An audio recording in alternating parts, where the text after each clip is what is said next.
Welcome to side B, motherfuckers. Welcome to sideB, motherfuckers.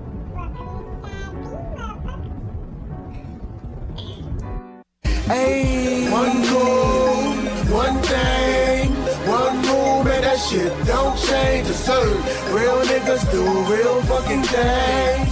Real niggas do. Ay, there's only one goal, one thing, one rule, man, that shit don't change. And it's certain real niggas do real fucking things. Real niggas do real fucking things. Alright, I'ma keep it general just like the army.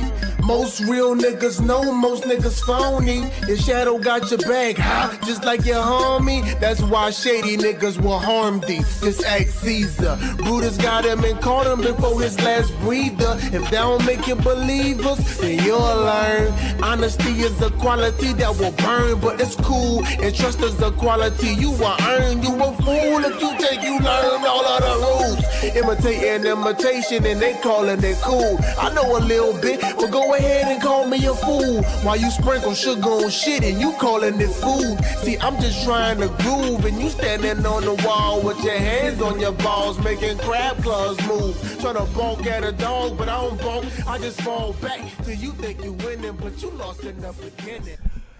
I'm gonna go get high. I know, I got food vacation time. I was like, just use a day. That's why I tell them, if they tell me ahead of time, I can make sure shit real quick. Real.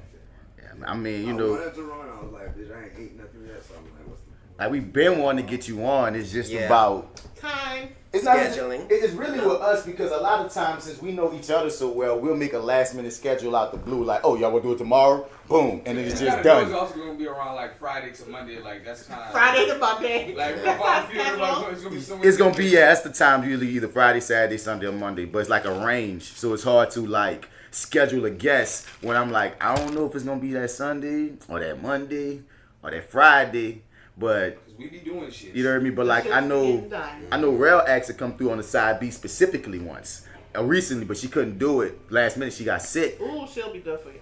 I mean she's come on before, but it Yeah. just was like I was like, oh, we about to record side A on this day. She's like, no, I'm gonna come on side B. So then that made me start thinking, when you put up that post that I want you to talk about, that's one reason why I want you to come on. You know, Okay. talk about that a bit about like how challenging it can be for a black woman in media. Yeah. Let's just make that the general statement. And you was just talking about like I don't know. I just felt like okay, I want to hear about that. What's jam? Like let's talk. Let's put it out there. You feel me? Because me hearing it made me go like that. I'm like I wish I could do something. You hear me? Then made me think okay, in the future, that's where we will have guests on the side B. Because when we do the ETOUFEE today, and ETOUFEE is so like broad. I mean I think it'd be cool. Like okay, we'll have guests on side B. Not every episode because I'm not trying to. Marry myself to that of having to find a guest. No, I'm not gonna do that shit. Does that? Whoa! We're not doing that. And you know what? I felt it in my chest that he was about to say something like Of course that. he did. As he rolled his blunt. But I was Of course he crying. did. I mean, Yeah. I don't mind saying this. I don't mind saying this on recorded. I don't think that we should. I don't think that we have to have a guest every week on the Misbelief. Even though we do. Like, I love having guests every week on the Misbelief. But there's some times where we might question if we're even going to do a show because we don't have a guest. And I don't think that's the way the game should be. I don't even think we have to question it, though, because every instance that we didn't have a guest, we still had a decent smash. show. Ain't no decent. We smash. We're all Well, I mean, friends. you know, decent is my... Oh, yeah, sure. I forgot. We just said that. We just said that on the last podcast, too. Yeah. You get decent, you alright. That means it's good. Yeah. That means it's really good. Yeah, full disclosure. If D-Max is decent, that actually means super awesome. We said that on the very last episode. That's the last that they come back around. But let's get an episode official, then we talk some shit. Hello. Welcome to the Fly with Bats podcast, episode 78. Side B. There we go. Episode 78, side B. First take, we got it? Wow. Nah, we didn't get it on the first take. I always forget. He always remembers. So it's almost a gimmick at this point.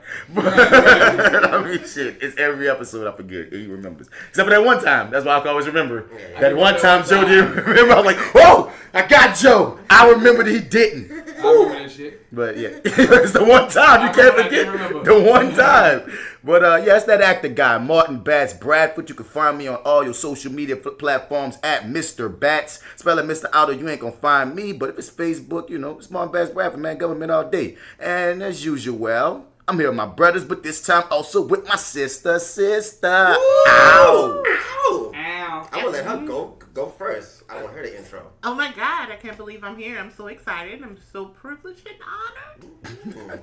This is my first time sitting in on this wonderful, wonderful podcast full of my beautiful, beautiful brothers of every color of the rainbow. First time? If you don't know, now you know. It's me, Oshun. You can find me on the Misbelief, but today I crept on in. And I am here to let y'all know that I can cuss on here. Yes. Yes. We're the Raw and Uncut Podcasters, the Potty Mouth Pothead Podcasters, you dig? Yeah. So I'm so excited to say every bitch, fuck, nigga shit that I can probably get out. Get it out. I'm already excited. And I'm also here to say, fuck these pussy ass hoes. Let them know, because on the real... Oh, Lady O, on this show, you Lady O. Lady O. Okay. Sure. Lady O, you work a government job in a day, a Monday. Yeah. So this should be the date you get all your fuck bitches, pussy shits, and all that out. It's true. I know, and they're sending me emails. I want them to stop. Like, I'm off. I know y'all got that returned email back that says, please contact me on Tuesday. Oh, you got one of those automatic joints. Oh, yeah. I am not in the office. You hear me? Out of office memo. I like that. Yeah, so today I'm so excited. We're going to have fun. Why don't you tell those people where they can find you at on your social media? You can find me on the Instagram at Oshun SL11. That's Instagram. OSHUNSL11. It's a play on Get It Ocean's 11. You know. Oh. I never knew. Whoa. Wow. Ocean's 11. That's great. I love that so much more now. It's a play on that. And you can find me on Facebook at Oshun Sanjay Lilith. If you follow them, you'll probably see me creeping in somebody's comments because that's what I do. Oshun be creeping. What? I have fun like that. Awesome. And it's me, your boy D-Mac, and you can catch me on Instagram at FrenchBread.kid, where I don't post a motherfucking thing. But you can also follow me, again, in my clothing line at Your Dig Brand LLC. Because we are handling business now. We're official with the government. You dig? We're filing our taxes now. Thank you. I'm trying to handle my business. But yeah, that's Your Dig Brand LLC, spelled correctly. And yeah, I'm in the building. Passe wine, it's your boy AlphaJo, fresh out of the gumbo, still deep in the room. And if you're out in the streets and you're looking for me, you can find me on IG, AlphaJo No E 504. And for 78 side B, we in this bitch. And I want to say to everyone out there, I am the newest member of the crew Window. We about to shut shit down this year. Woo! I can't wait to see you. Window. All right. So for people not from New Orleans. Oh yeah. All right, so in New Orleans, for carnival time throughout the city, we have different crews and social clubs. And Crew Window was founded by these black guys who didn't have a place in the club at the time, and he created it by this African warrior. I am in that bitch, so. You know what I'm saying? I get to be part of a legacy that's been going on for 16 plus years. And what y'all gonna be doing in the crew? Well, the thing is, we're gonna be selling. Number one, we're gonna be doing a lot of things for like ball tickets and stuff like that, for like and raising awareness for like HIV and stuff like that as well. For like the tickets we sell, we're gonna have a bunch of raffles, which a lot of you motherfuckers are gonna buy. Yeah, they're $5, but the raffles be fucking loaded. Like they be having Hennessy, Kettle One, Stoli, all type like mixtures. One time they had a full big ass baskets, huge, big. You know what I'm saying? Enormous. And I just like I always want to tell myself like, you know, I want to get in a part of a New Orleans club at one point in my life, you know, and I still want to get a part of Zulu. Mm-hmm. That's a huge goal of mine, is getting a Zulu, and one day ride as King of Zulu. Like you know, not as like Spike Lee did. I don't have King. I want to do what Spike Lee did. The best part about it is I can actually see you riding on the floor. My son said, I ain't trying to do all them things to become y'all like president or nothing. Right. I just want to be on that floating feature. Right. I just want to win. Right, yeah. I don't even want blackface. Keep that. Right. You know what I'm saying? I just want to win. Just give me a wig, and I'll probably use my natural hair actually. Jesus. I mean, look, pick that bit on out. Come on, bro. But yeah, man. So here you go, newest member of my window. You dig? So, you know, congrats on that shit. Yeah, good stuff. So, to the people listening, man, welcome to 78 sideB, man. Before we get into the specifics, man, we always start off with that scroll. The scroll is our brother and sister podcast, our people that we listen to, the people that we rock with, etc., that we think you should be listening to as well. Such as the Your 30 podcast with L-Dub, the Arrogant Observer, a.k.a. the Black Actorpedia, a.k.a. Larry Universe, a.k.a. Fred Bug with 2 G's. That's for Marty. Okay. I'll do Lawrence. As well as Marty Edwards. What up? Before you go any further, I just want to say, personally, I think Lawrence and I should get together and do a Black Broadway podcast. Like, that's something I'm throwing out there in the air. I feel like this could happen. That would be great. I think you should contact him. And him. I'm going to contact him and go ahead, Marty. Y'all will have a good time. Right yeah, I can and both of y'all be drinking a little wine. Wait, pause. You're into Black Broadway? Yes, I'm obsessed. I don't doubt that. Not so you obsessed with Black Broadway? I'm obsessed with Broadway, period. But I think that we should do a Black Broadway podcast. It's not done, and we can make things pop and shake. All right. So this is what I'm going to do. I'm going to have to let you know another time when I'm going to bring on a Reviewing That show. Because that's me and Lawrence's show where we interview like actors and stuff. And if we get a theater person in particular, I would faint. I'm gonna try to get you in there. Right. I didn't know that you were a Broadway head. I didn't know that. Okay, that's interesting. The more you know. Right. But because I can see y'all two personalities bouncing and vibing like good as hell. When she said that, I was like, yeah, because I know Oshun. Them two will vibe. Even her little nephew / son is in the Broadway. The / son. Yes. So yeah, I got to invite you on that joint. But yeah, check out the Reviewing That show on this feed and the Acting While Black podcast also on this feed. Just to shout that out. I do Reviewing That with Marty Edwards from the Your 30 podcast, and I do as well as Jay Steele from the Misbelief Radio Show podcast, and we do Acting While Black with my dude Marty Edwards. Shouts out to the Misbelief Radio Show podcast hosted by DC Paul, also featuring our guest today, Lady O. Hi. Malik the Historical Geek, Fat Girl Nola J Steele, and us. The On the Lake podcast, On the Lake.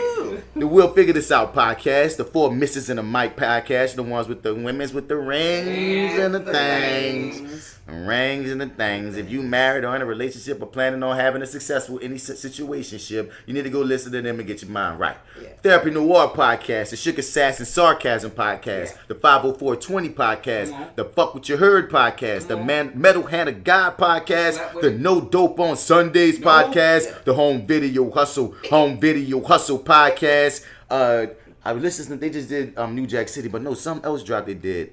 They do cool ass movies. And the We Are Living Millennial podcast. 2000s kind of world. I'm glad I got my the. Them pronouns matter. Pronouns matter. Please. The we. Oh, I saw this hilarious, not hilarious, but it was funny. It was Kicks. It's because I want to oversell it. But there was a Kicks ass meme I saw where somebody was saying, man, like, yeah, I like to be, what's the word? Not announced, identified as they and them. Don't call me him, her, or none of that. Mm-hmm. And so they said they told somebody this, and they was like, okay, what's happening, dude? You're my dude. And they thought it was hilarious, funny as fuck. I was like, that's some shit I'll tell you too. That is Kicks. My thigger. What's up, my thigger? What's up, son? I got a list. You gotta respect the creativity, man. Sound like fucking bubble gut, man. Side note, I love Kicks. That's my favorite cereal from the 90s. What? Really? We just had a discussion about cereal. Really? That's insane. Yeah. Joseph just say he like regular cornflakes. Regular ass cornflakes. Hold on. I said I prefer them over frosted flakes. That's what he wants. I like to put my own sugar on it. Okay, yeah. But I prefer them over cornflakes. You said frosted flakes. Over frosted flakes, I'm going to say. My preferred cereal of all time have to go to either Fruit Loops or Pops. See, that's what she asked you at one point. She said, what's your favorite cereal? And then you said the cornflakes with the sugar. That's why me and Chris, I think looked at each other like, damn, I guess if that's your favorite. Some cornflakes? Oh, no, I'm sorry. Cinnamon Toast Crunch. Okay, these are I can get with the Fruit Loops, the Cinnamon Toast Crunch, yeah. Cornflakes, Drake, flakes. But that's good too. That got swagger. If you just tell me cornflakes as your favorite of all the cereals, I'm a cereal killer. I prefer Eggo waffle cereal. I've never had the Eggo waffle cereal. What? Well, mind you, when you growing up, I tell everybody, my mama had food stamps. So we lived a life of luxury. Next. And we got all the new cereals, all the joints. So now, anytime a new snack or cereal come out, we always have that now. You got them. How that shit was on Friday. She got all the new snacks. all all the 2002 snacks. One day came out yet. I have all of them. I do not mind You take one telling bite you. into it and explode in your mouth. I love Glitter. It's good in the motherfucker. I don't even have a favorite cereal, dog. There's just a whole bunch that I like equally. Equally? Yeah. Like, you don't have a trifecta even? Bruh, because recently we've been destroying these Pop-Tart cereal. Them bitches are But they ain't amazing. cereal, so you're It's not even new. putting that shit in the bowl. It's new. Like, that's I don't not care. It's cereal, though. What it tastes If her like? Eggo waffle comb thing it could be cereal, That- then these Pop Tarts joints could be cereal. Because there's That ain't somebody, cereal either. there's somebody Yes, putting it in a bowl. Yeah. Put milk in it, right? Yeah. And Hey, it's you cereal. can't even eat with milk, son. You can eat. People are eating that with milk. Pop-Tarts with milk. The Pop-Tart cereal. They can't. They're not even eat it with milk. I don't eat cereal with milk. What? I don't. He Okay, like you at? those. I am not lactose. I just don't like cheese. I don't know why everybody thinks that's the thing. Same thing. I eat ice cream all day and I'm good. I just don't like. I don't like cereal with milk. I don't like wet cereal. It's weird to me. What? It's weird. You one of Yeah. those people that eat the cereal and drink Straight. the milk? I don't even put milk with it. Man, you a fucking One's a murderer. You hear me? Yeah. Watch out, he's the assassins. Yeah. All my cereal I eat dry. I munch on cereal. You a fucking For me, cereal is not even breakfast because I snack on it. Like I It's a don't. snack to you? I feel like What would you pour cereal in a bowl without milk and eat it like breakfast food? Would that make sense for you? Would you put cereal in a bowl without milk and eat it like breakfast food? Yeah. Would you do that? No. That's what I'm saying. That's why for me, I eat cereal out the box dry. So that's why for me, it's a snack. it's like Chex Mix. It's like I munch on it. It's like Texas. Yeah. I munch on it because it's not even the cereal and how you're seeing it unless you put it in a bowl with milk. That makes it breakfast for you, right? It's not cereal. Then what is it for you? Because it's not cereal no more. No, it's still cereal, but it's not the breakfast. It's not a breakfast. It's not a breakfast meal when you don't put it in a bowl and milk. Yeah. When I It's think just of wanting sweet a shit you throwing in your snack, mouth. though, like if I want a snack, I'll I'm eat not cereal. gonna go to a cereal box like just.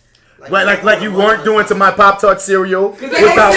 it was just right there. And it's you munched on it, didn't you? It worked as a snack, didn't it? But I wasn't there ain't no looking fucking for it. cereal, It just though. happened to Look, be in my presence. Nobody, so I was like, I nobody want to looks taste for that. pretzels or peanuts, but they're there. That's You their eat it as a possible snack. There's people You who eat it eat as a those and snack. buy that shit. It's not Right. being sold for no reason. And me as a person that never really ate cereal and milk, like you in your whole life has always had that presented to you like that. I never liked it. So growing up, at a point, it's like, it went from I'm eating this at breakfast time. This is not filling me up. This is not breakfast. I don't like milk. I'm eating other shit for breakfast. I'm pulling these out to just eat this shit. Because I'm in the house with cereal in this bitch. If I run out of Pop-Tarts and Rice Krispie Treats and all other shit you might eat for cereal, guess what else is sweet? This box of cereal is sweet that I don't eat with milk. Num, nigga. And now it's a snack.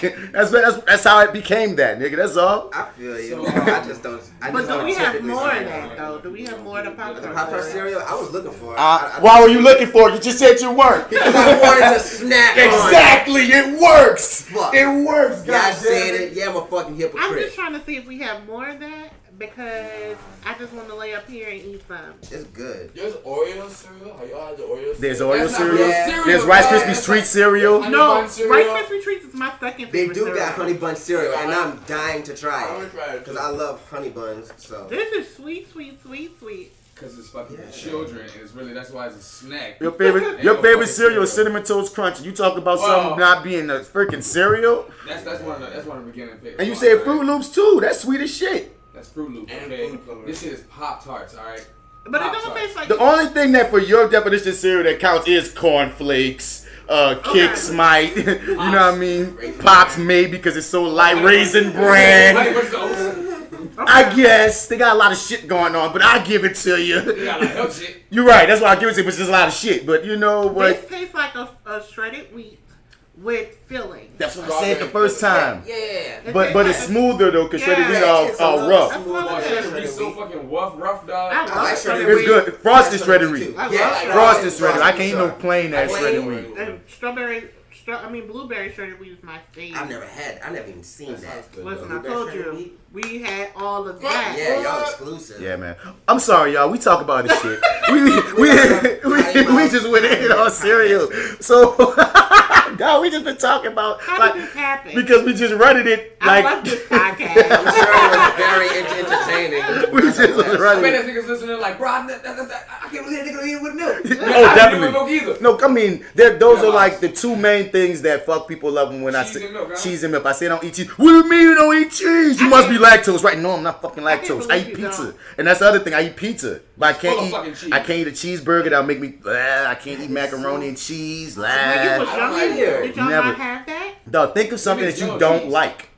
Everyone has something that their taste buds say Oh, no. yeah. Mayonnaise. Do it. Whatever it You is. like oatmeal? I can't. It makes me so I'll kill a sick. person bring mayonnaise around me. See what I'm saying? And that's what cheese is for me. It's just the one. It's just the one thing that my taste buds don't agree with is one of the most popular things people eat. So that's why I'm looked at It's as a being food weird. group.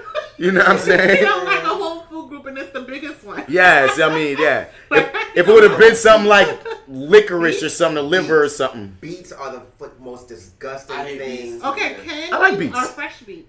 Both of Either. them. I Both love of them. Beets are just I love fucking salad. disgusting. I love any green I vegetable. love salad. I couldn't eat a large amount of beets, but I can eat beets. Ugh.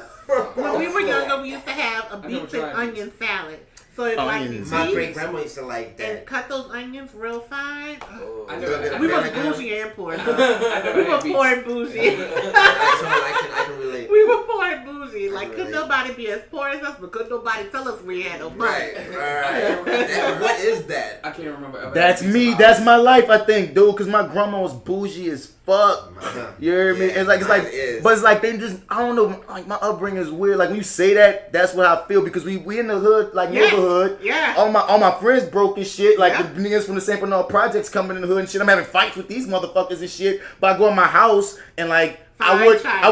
bro, Fine China. bro, you China. wouldn't know, Fine China. bro. That's some New Orleans shit. Yeah. And it's Might crazy be some because Stonewall shit, 'cause that's I where we think all so too. from. I think so So- Oh, too. that might be some Seven War I shit. think so. I think it's the fact that you couldn't tell and then look at all of us. Like we are the brownest of the brown of 7 people. So you couldn't tell my grandma we wasn't the upper echelon. Like you couldn't Fact. tell her we didn't have Gucci and gold but still had these food We stamps. still got the food stamps. though. Like everybody thought we was poor. Like I knew we was poor, but we had. We had. That's interesting. We still had. It is interesting. That's really interesting. Stonewall Fascinating. was like kind of always the bougiest of the wars. It is. It is. My so. grandpa hood is fucked, but my grandma just not. And it's just, they were so polar opposites. And I used to look at my grandma, and my grandma was the one that was always pushing education, Yeah. always saying, "No, we got to Yeah, balance tell you them out. that You got to go story. to this type of camp." Like it was always, it's like interesting. This is my mix. life. Yeah, I think we should write a book. the Seven brown War people of the stories. Seven War. The brown people of the Seven War. You This might is be a on hit. something. Joe about to say some uptown shit. He's like he was prime. He's like he was prime. Like he was like the lean in his head. But you know why? Y'all can Because have sugar here. Thank you. Joseph's life is polar opposite of our life. Like he's one of the lightest people I've ever seen from uptown. But he ain't from uptown. He from mid city. Yeah, he sure is a mid-city nigga. From out the mid city, yeah. He from uptown's mid city because he grew up on both, so it's a Yeah, weird but mix. say- There's a piece of it in both I mean, sections. I'm growing up. Muptown. That boy from Muptown. You know? Muptown Joe. That sounds so much like mutt. Yeah, but Like a like mix. Oh. Y'all mixing me again? Nah, Y'all man. mixing uptown mid cities like y'all mixing these races. I gotta give you that one. You better tell me, you better go off like Uptown? you better, Am I calling y'all Dogtown? you better go off. So you like- call me Darktown many times. That's one of your go-to jokes is slavery. Looking like a slave over their backs. Oh, you looking good to their backs. Just got your slave face. Listen. You got that sweat, but you smell like some cologne and slavery. Every time I see one, I'm not over there saying, "Hey, what up there, Kunta?" That's not the truth. All right, he got me saying like I'm throwing root slurs and shit at these people. I'm about to go off like Yoki Simmons on Instagram Live the other day when that little white boy called her the Like, N-word. nigga, yeah. Joseph looked at us like, what y'all call me? I was like, go ahead, Yoki. Give it to him. Give it to him. Listen. All right. I don't have a fight in this argument about the 7 War dark skin or light skin because I'm so light.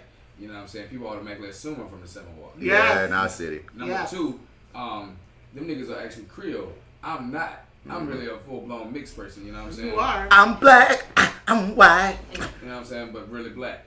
You know? And so, I don't really have a fight in that race. Number 3, I'm first generation New Orleans. I don't even. I got heritage like that last. I got some cousins sitting out here, but I'm like the beginning of my tree of like what my season. Really, your mom? My mom from Natchez, Mississippi. My grandfather is from Woodville, Joseph, Mississippi. are we related? Probably, because everybody in Natchez damn near is. I wasn't expecting you to have a conversation in the 7th Ward. I thought you was about to bring your part of the city. Well, this how my part of the city looks. I thought you were about to say, well, fuck y'all downtown niggas. Yeah, we all know you ain't from here. You can't. Yeah. Before the storm, it used to be fuck downtown. Nigga didn't even go downtown. Nigga even know what downtown existed like. You know Pause and speak on that, because a lot of people don't understand. Like, unless you grew up here, you don't. Yeah, like, you understand. Like you don't understand that if I grew up in the downtown, I don't know that much about uptown specifically. Only thing I need is in my area. Boom. Foreign territory. You know It's like going to another city. Yeah, bro, you cross that Canal Street. You know what I'm saying? That's the other part, because the Canal Street was a split line of like mid city uptown, mid city downtown. Yeah. You know what I'm saying? And so like, I was on the part that was closest to uptown. I was right there by the Calio. And then at one point in time, I stayed on Josephine. Man, it was just a whole different world, you know what I'm saying? Different stores, different atmospheres. Matter of fact, there was even like there was be things that said uptown niggas can't fight, that's why they shoot. Niggas that say downtown niggas was dirty, don't have money. You know what I'm saying? Like it Except was for like, the Civil War. Everyone but the Civil War. Someone was going like, oh yeah, that's some Creole that's folk. where the doctors live at. That's some light skinned folk. Basically. No, but in the East, when we was growing up, no, is in where the the doctors East, live at. 7th Ward just got a certain part of it. Yeah. Gentilly is just a part of it that's heralded, honestly. The East was like just a lot of proud black folks out there. You know what I'm saying? That's what it felt like. Now East is the hood, but dude, when we was growing up, the East was the a nice bigger part of the East was privileged black people. I was just having to talk about the East with this old cat yesterday. They said like in basically like the 1970s. Wait, pause for 1 second. So on side B, man, I want you to hold that exact thought. On side B, man, we always get in. We started off. We were already into it. That's what I'm saying. We might as well intro it in, so I know where to put the fucking music. So we always start with that etouffee of the day, where we get into topics, talk amongst ourselves, and ride that like we're currently doing. After that, you got your thoughts still. I want you to keep your thought. All right, the dose of NoLA'MURICA, which is your friendly reminder of just where we live and just what the fuck we be dealing with. Ouch, yeah. Then we get into the world craziness with the Bitch, I know you lying. which is like I said, bro, it's that world craziness. And after that, we just end it off nice. The hero highlight, where we take the time to shine light on someone who's doing good in the world of pure D, fuckery. Fuckery. What type of fuckery? And then we let y'all get out here to the next couple of couplers. So I usually say without further ado, but we ain't had no ado in this bitch. We just jumped in there, so we've been a Let's get back into that etouffee.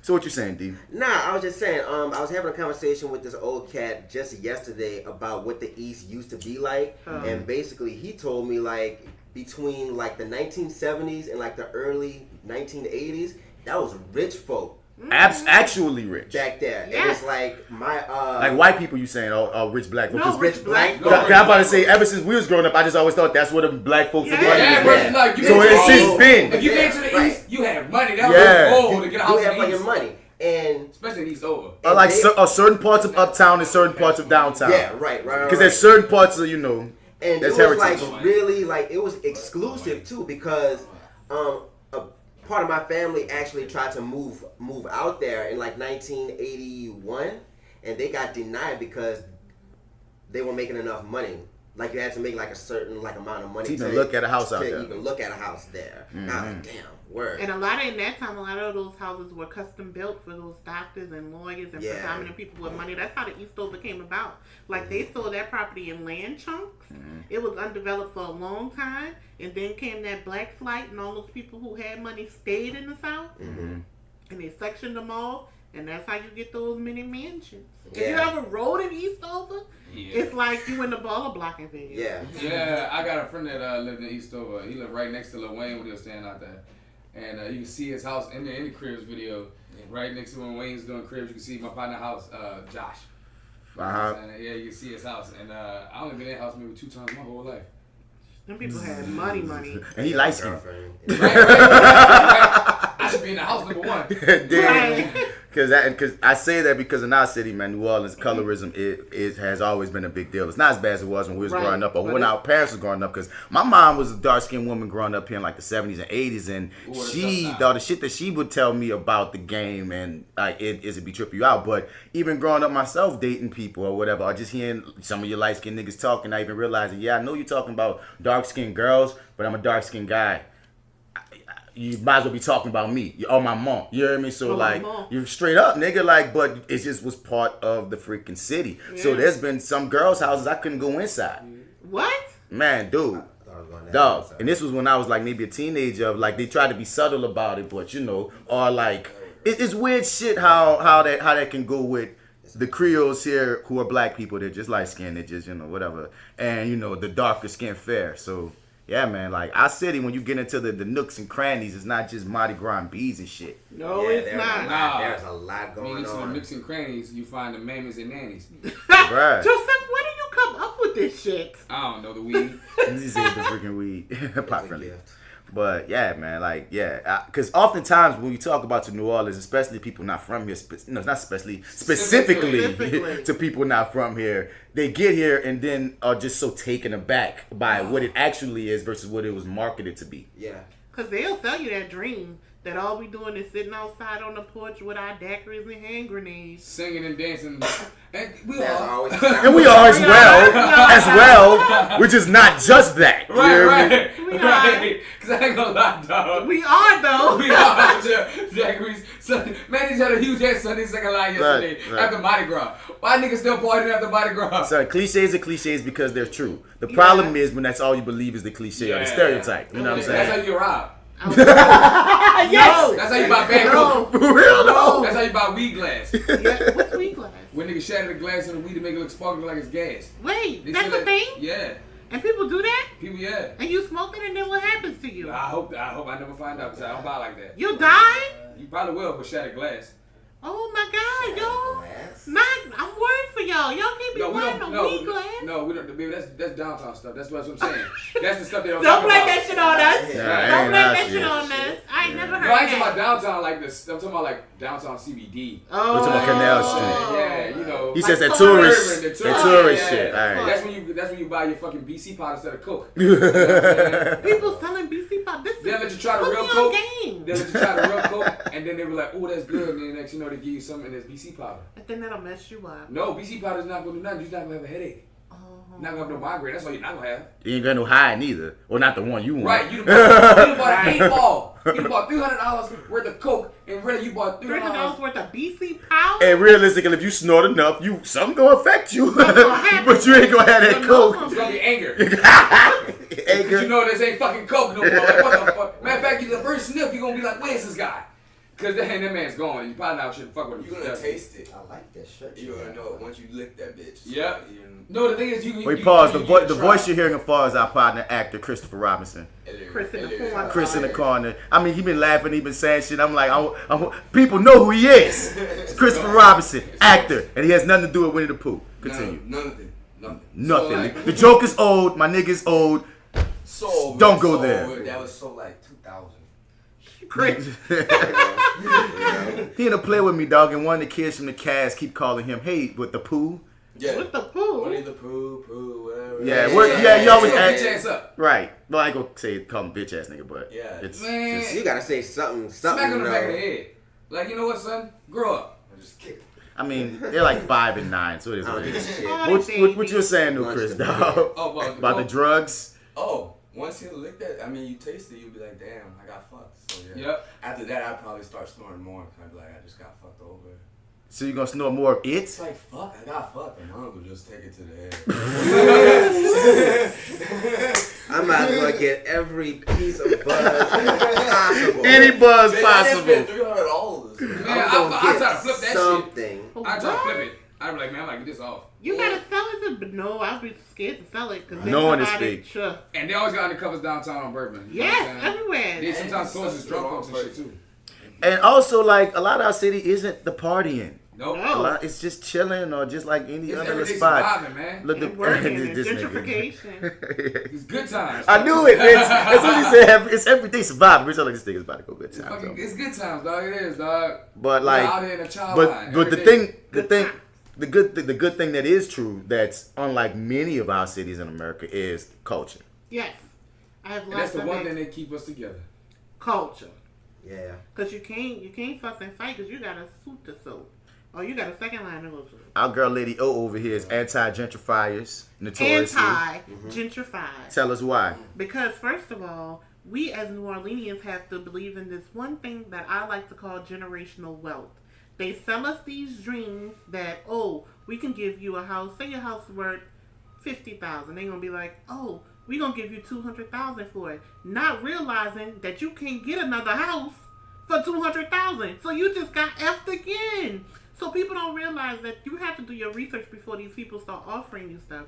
They are ruining our communities. They're pricing out all my senior citizens.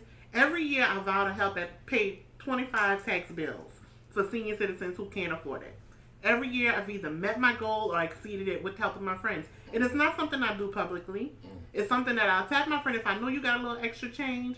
Baby, give me $200. I'm gonna hook you up with this old person. I never handle the money. I always introduce them to the old person so they can know it's not a scam. You know, sit down, let them tell them their story and how they got into the situation where they can't afford to live in their house no more, and they'll help.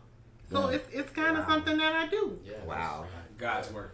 Right, God's plan. Because you come from the generation. Because you also come from the generation of community. Yeah, I definitely like my house. Well, my grandmother's house, which is it's in the 7th wall, heart of the 7th wall. Esplanade Miro. Always catch one of us outside. It's still there. My grandma was the first black person in her neighborhood. It's been in my house, my family since the 1950s. So it's not something that we could just let go, you know. It's a landmark at this point. And we've been offered money for it. And I'm talking about good money that we could have sold. But, nah, we ain't going to do it. Yeah. And it's something that a lot of people don't understand. Like, it ain't worth no dollar amount to sell out my grandma's hard work. Right. Which I believe my grandma was a number runner. But we'll just get into that up sometime later.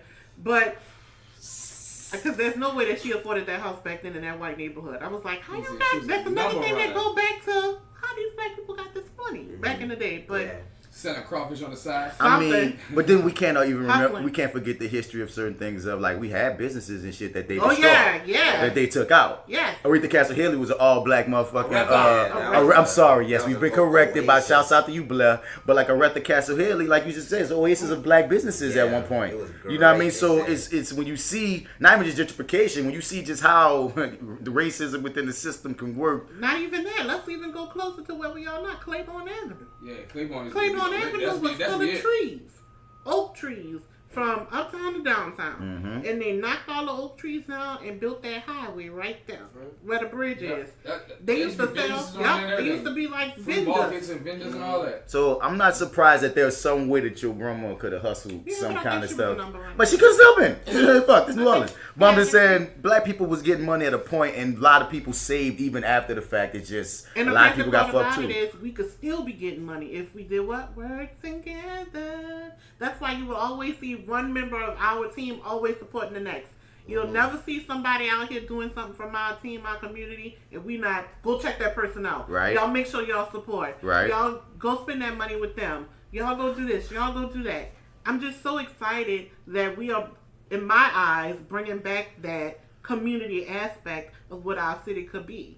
Like we are literally in the midst of the New Orleans Harlem Renaissance, if that makes sense. You took it right out of my brain. It's like we are in the midst of that. We are in the midst of a fight or flight revolution. We can make some things happen that'll change this city forever. It's bigger than just gentrification. It's the arts. It's the workforce. Because if you got your own business and it's about to be even bigger because we about to pop off, you can hire 5 more people from our community. Let them get their bread up. Right. They might want to start their own business. They hire 5 more people from our community. Next thing you know, it's wildfire. Yeah. It's spreading. And I'm glad you said wildfire because a lot of what you're saying, I'm seeing happening and flourishing and it's amazing, but it's really niched within our black arts community. And I wish this would spread to the more of the regular city, like not regular, but you know what I mean, more than just the arts. I will also say I have Community. also been seeing more businesses not necessarily in the arts world. Like they do got people popping up. No, I mean working together. Yo, working together is the hardest part. Yeah. That's the hardest part. All us artists be cross branding, cross talking, Yeah, like cross working, in our we niche building and market, stuff. hell But yeah. when I see to the other parts of New Orleans, to the average Joe, Everybody's for self, kind of. for the most part. Ego. It's all ego. We all think that we the best black person in the world. or they'll click up. I mean, Yeah. everybody got friends, but they'll click up and they're in their clique. And sometimes this clique might need this clique, and it just that's depends. always been, dog. Ever since like the wards, thing was always been Yep. divided. Yeah. And it was so dumb. Projects even divided in between the wards itself. That's what I'm saying. The projects within the wards, then the wards within the uptown, downtown, east. You know what I mean? It's like it's like division is so much division, inbred. dog, then we don't fuck with the West Bank. Like Algiers wasn't the original part of New Orleans, long part ago. It's You just know what a I'm saying? bridge. It's just like it's weird. For some reason, the bridge to the east is New Orleans, but if you go over some water, it's not. The true facts about it, the craziest part about it. But the is lower nine is cool, and that's water. Keep going. Algiers is the oldest neighborhood in New Orleans. That's what I'm saying. Algiers is the oldest. Algiers even It exceeds according to everything in New history, Orleans. yeah, it exceeds that. So when we throw away Algiers, I'm like, damn. But a lot of people we don't. Things Lady O wouldn't say on the Right. Not saying that there. But Algiers is definitely the oldest neighborhood, so we don't give it enough credit because Algiers still have a lot of black-owned businesses. Just like we was talking on the show the other day, they got a crawfish spot across the river. It's like on the outskirts of Algiers. Like if you step in one line, you in Gretna. That's where it's at. Yeah. So it's like it's black owned. Yep. And they got the best crawfish in the city. J&J. Well, That's what y'all they ain't paying that's us. what they got. Y'all ain't paying us. Y'all ain't paying us. I'll tell them after. Black Star Cafe is over there. It's so much Creative Culture Art stuff. Center's over there, dog. It's really, I've been over there a few times. And dog. and I feel Especially like old Algiers. old Algiers. Listen, you try to move in old Algiers, you're gonna spend money, honey, and that's more money than Lakeview. Yeah. Because that is the oldest neighborhood in the city, and a lot of it didn't flood after the storm. So you got a lot of original architecture. I love architecture. All this is going on in New Orleans, y'all. Come and visit, but come and visit with some respect. And then go home. Cause Yeah. we overpopulated. Because one of the things that kind of like was like, cause everybody going crazy right now because the legendary Jeans Po' Boys is up for sale and for $5 million, and people were like, the Starbucks moved right next to it, so people feeling like when you get what's the thing that they say, when you get a Starbucks in the spot, that's usually the first sign of doom for that strip because everything else is It's gonna go up. it's gonna go up. Market value gonna go up, and a lot of times the locals can't afford the market value or can't afford to buy a business of that. Come on, because like you think we were saying before, Jeans Po' Boys, that spot shouldn't be worth no $5 million. I think the spot is worth $5 million. You're It's right on the corner. Though. I think it's as a worth $5 building, I understand what you're saying as now as an entity. And, You know what I'm saying? As a building, and because like the name it built it for itself throughout the time. Like That's my point. Now, if you take the name off, I just say as a building, I don't think so. As a building, I think so too, because it's at the corner of fucking St. Clair. Yeah, I can it's tell you at how much it's worth. Locale. Yeah. It's locale, It's son. perfect, right there Like with you are George in a right there. very huge. I'm It's about to like right give by you- Frenchman. Place. It's like right Yeah. off North Rampart. I don't think that You're building everything. by itself, without the context of what it became, It's is not. worth $5 million. It's not. I think Starbucks it is already is, gone dog. up. Starbucks Yeah, is it just went over there. Oh, really? The Yeah, Starbucks is new. But let's get into the Wow, beauty I supply. haven't They seen had it. the line out the door because everybody is going over there and buying all the inventory because they saying that the people got priced out of their lease. Now, I can tell you this, what I know for sure about the property. It's actually owned by Asian people. Asian people don't do Asian people like that, from what I know. Mm-hmm. They keep it in their They keep community. their money within their community and they keep it within their community strong. Right. So I don't know if they are actually selling the building off market and no one knows yet. But I don't think they got priced out of their lease. Now it's not something that I know for sure, but that's kind of a sketchy situation too. That both of them go up simultaneously. Something not right in that situation. That's Like I think, interesting. and I also said that if whoever buy jeans, if they do buy it for $5 million, they putting condos right there. I don't want y'all to ever think they not. A condo. Condos. But my thing is, That's smart. I mean, jeans po' boys is what it is. I don't really even eat jeans po' boys, but we Them got. high ass poor boys wasn't all that good. It was overrated, They bro. weren't that good. That was better when we were young, like Yeah, or they something. were When better years ago. Yeah. But like, late. But I never was really big on them. They was limited. We got so many fire po' boy spots that shitting on jeans. But I respect that it became a landmark in the city. So I dig landmarks because that's part of culture. But what fucked me up recently was on Frenchman when I saw Willie's Chicken. It's replaced the Praline Connection. Willie's Chicken Shack. Chicken Shack, and I'm like, replaced the Praline Connection. Yes. Oh. and it looks so out of place. Wow, I have not seen it. I It didn't looks even weird. know that happened. Walking on French because it just stood out. I'm walking, and I'm like, what? What the hell is that? Yep. You know what I'm saying? Like it's just so random, and it screams franchise, not New Orleans own nothing. Yeah. It screams Yeah. franchise spot, boom, commercial, Very commercial. and it just out and if y'all do that, the Let Frenchman, me tell you something, dog. You think it's not gonna be commercial? Disney's sending a cruise here. You know what I'm Yeah. saying? that's fine. In that area where it's gonna be, it's gonna have to be a little bit more PG than it is. And they even said this in the news that they're trying to soften up. I just wish it was more New Orleans shit. Yeah, Even if that Willie's was a doesn't New even Orleans, make sense, even if though, they put a dog. New Orleans hamburger and seafood company, right? I'll take that. At least that's no shit. What Willie's got to do with us with chicken fingers and bullshit? I don't understand the logic of trying to soften the fucking look of it because the look that's that the we've reason always why had. people come. Yeah, That's the reason like why people come. Commercialability. that's how Commercial. we became like what we are. It's commercial It's shit. commercialability. Yeah, it's you like- gotta realize that Christ. they can't sell like Culture all the time. Right, they can't sell the eyes in the daiquiri shop, but they can sell a Disney store and the Gap. Like you can sell those to people To everyone. to have them come off the cruise ship and be like, "Oh, we I'm in gonna walk up Bourbon this street." You know what I'm saying? It's like you have to realize that we can't sell these people this dream of what New Orleans is when it ain't. Like they trying to force a square into a round hole. Like they trying to force us to be more appealing to natives so they can have more people come here and spend money. But the people who come in here and spend money, they ain't leaving. Like I don't mind you coming, go your ass home. They want us to keep enough of our character to be marketable, but they need enough for it to still be able to touch general audiences. And that's just freaking frustrating when it's like, my nigga, our character is why people come and stay. They don't stay for a fucking Gap. Right, they're not staying for all that shit, and it's like I understand if they're just trying to make some fucking money. Ironically, that statement, they ain't staying for a Gap. But continue. But if they keep on doing that, like if they keep on just going softer and more PG This is how and more much jeans commercial, worth today. I know I ain't fucking tripping. That's I know I ain't fucking that's tripping. recent comparables. Nigga, that bitch ain't worth no $5 million. And that's the whole building. I think it's locale. It's locale. It's the location. It's hype. How much was that? It's hype. It's hype. It's not the location. It's hype. It could be hype also. And It's it's hype. hype. Hype sells. And that's what's selling. No, it's the absolute truth. Don't Hype always say sells. that shit, the game is hype fucking Hype based, base. dog. Beyonce been in there. Jay-Z Dude. been in there. Drake been in there. Simpsons been in there. Hype got. That's why That's hype got that money. bitch. That is like ridiculous. But it's like money. it's worth like what $600,000, $700,000. But hype made that bitch $5 million. It's the, Whoa. Dude, it's the motherfucking And allure. this is 10%. This is the 10% value of the actual name jeans. How much it's worth? So that's what 30 G's. Wow. Come on, son. Come on, 5 son. million. Hype. Nigga, whoever is selling 5 that million. real estate agent got the mouthpiece of Yeah. of Ooh, that real shit. estate agent a beast. Ice cold. Ice cold. Ooh. Ice. And they gonna get it. 5 million, And they son. gonna get it.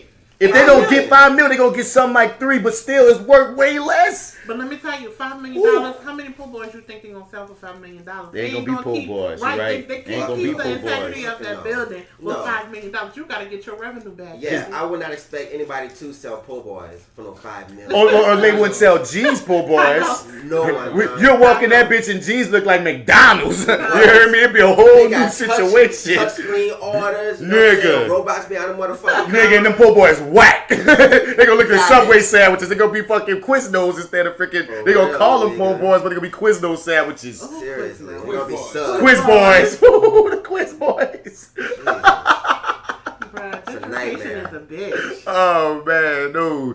Oh man. So Lady, so one of the stories that brought you on the show is two things that happened, but I think it's based around the Amanda Seales situation. Yes. Okay. And I didn't know much about this situation. I just had a friend of mine. They shared the story, and you always got to know where the source is. The first story I saw about dealing with her and what she said about a guy was from Black Sports Online, which is notoriously, Not credible. male slanted And the base. accuser is an ex-football player, but continue. And that title straight up just said Amanda Seales lies, and a lot of niggas I know on my timeline was sharing that one. So then that made me go to Google and go like, okay, let me find other stories about this. And I found another one, but I was too lazy to read it. So I shared it and I was like, does this mean she lied? And then she was like, no, motherfucker, and let me know like, nigga, lie. And I was like, oh shit. And then I saw another story that you shared that was like, man, basically saying how frustrating it is being not believed, that just being a black woman in media and even personal situations. Right. So man, let's talk on Amanda Yes, Seales. let's get into that. And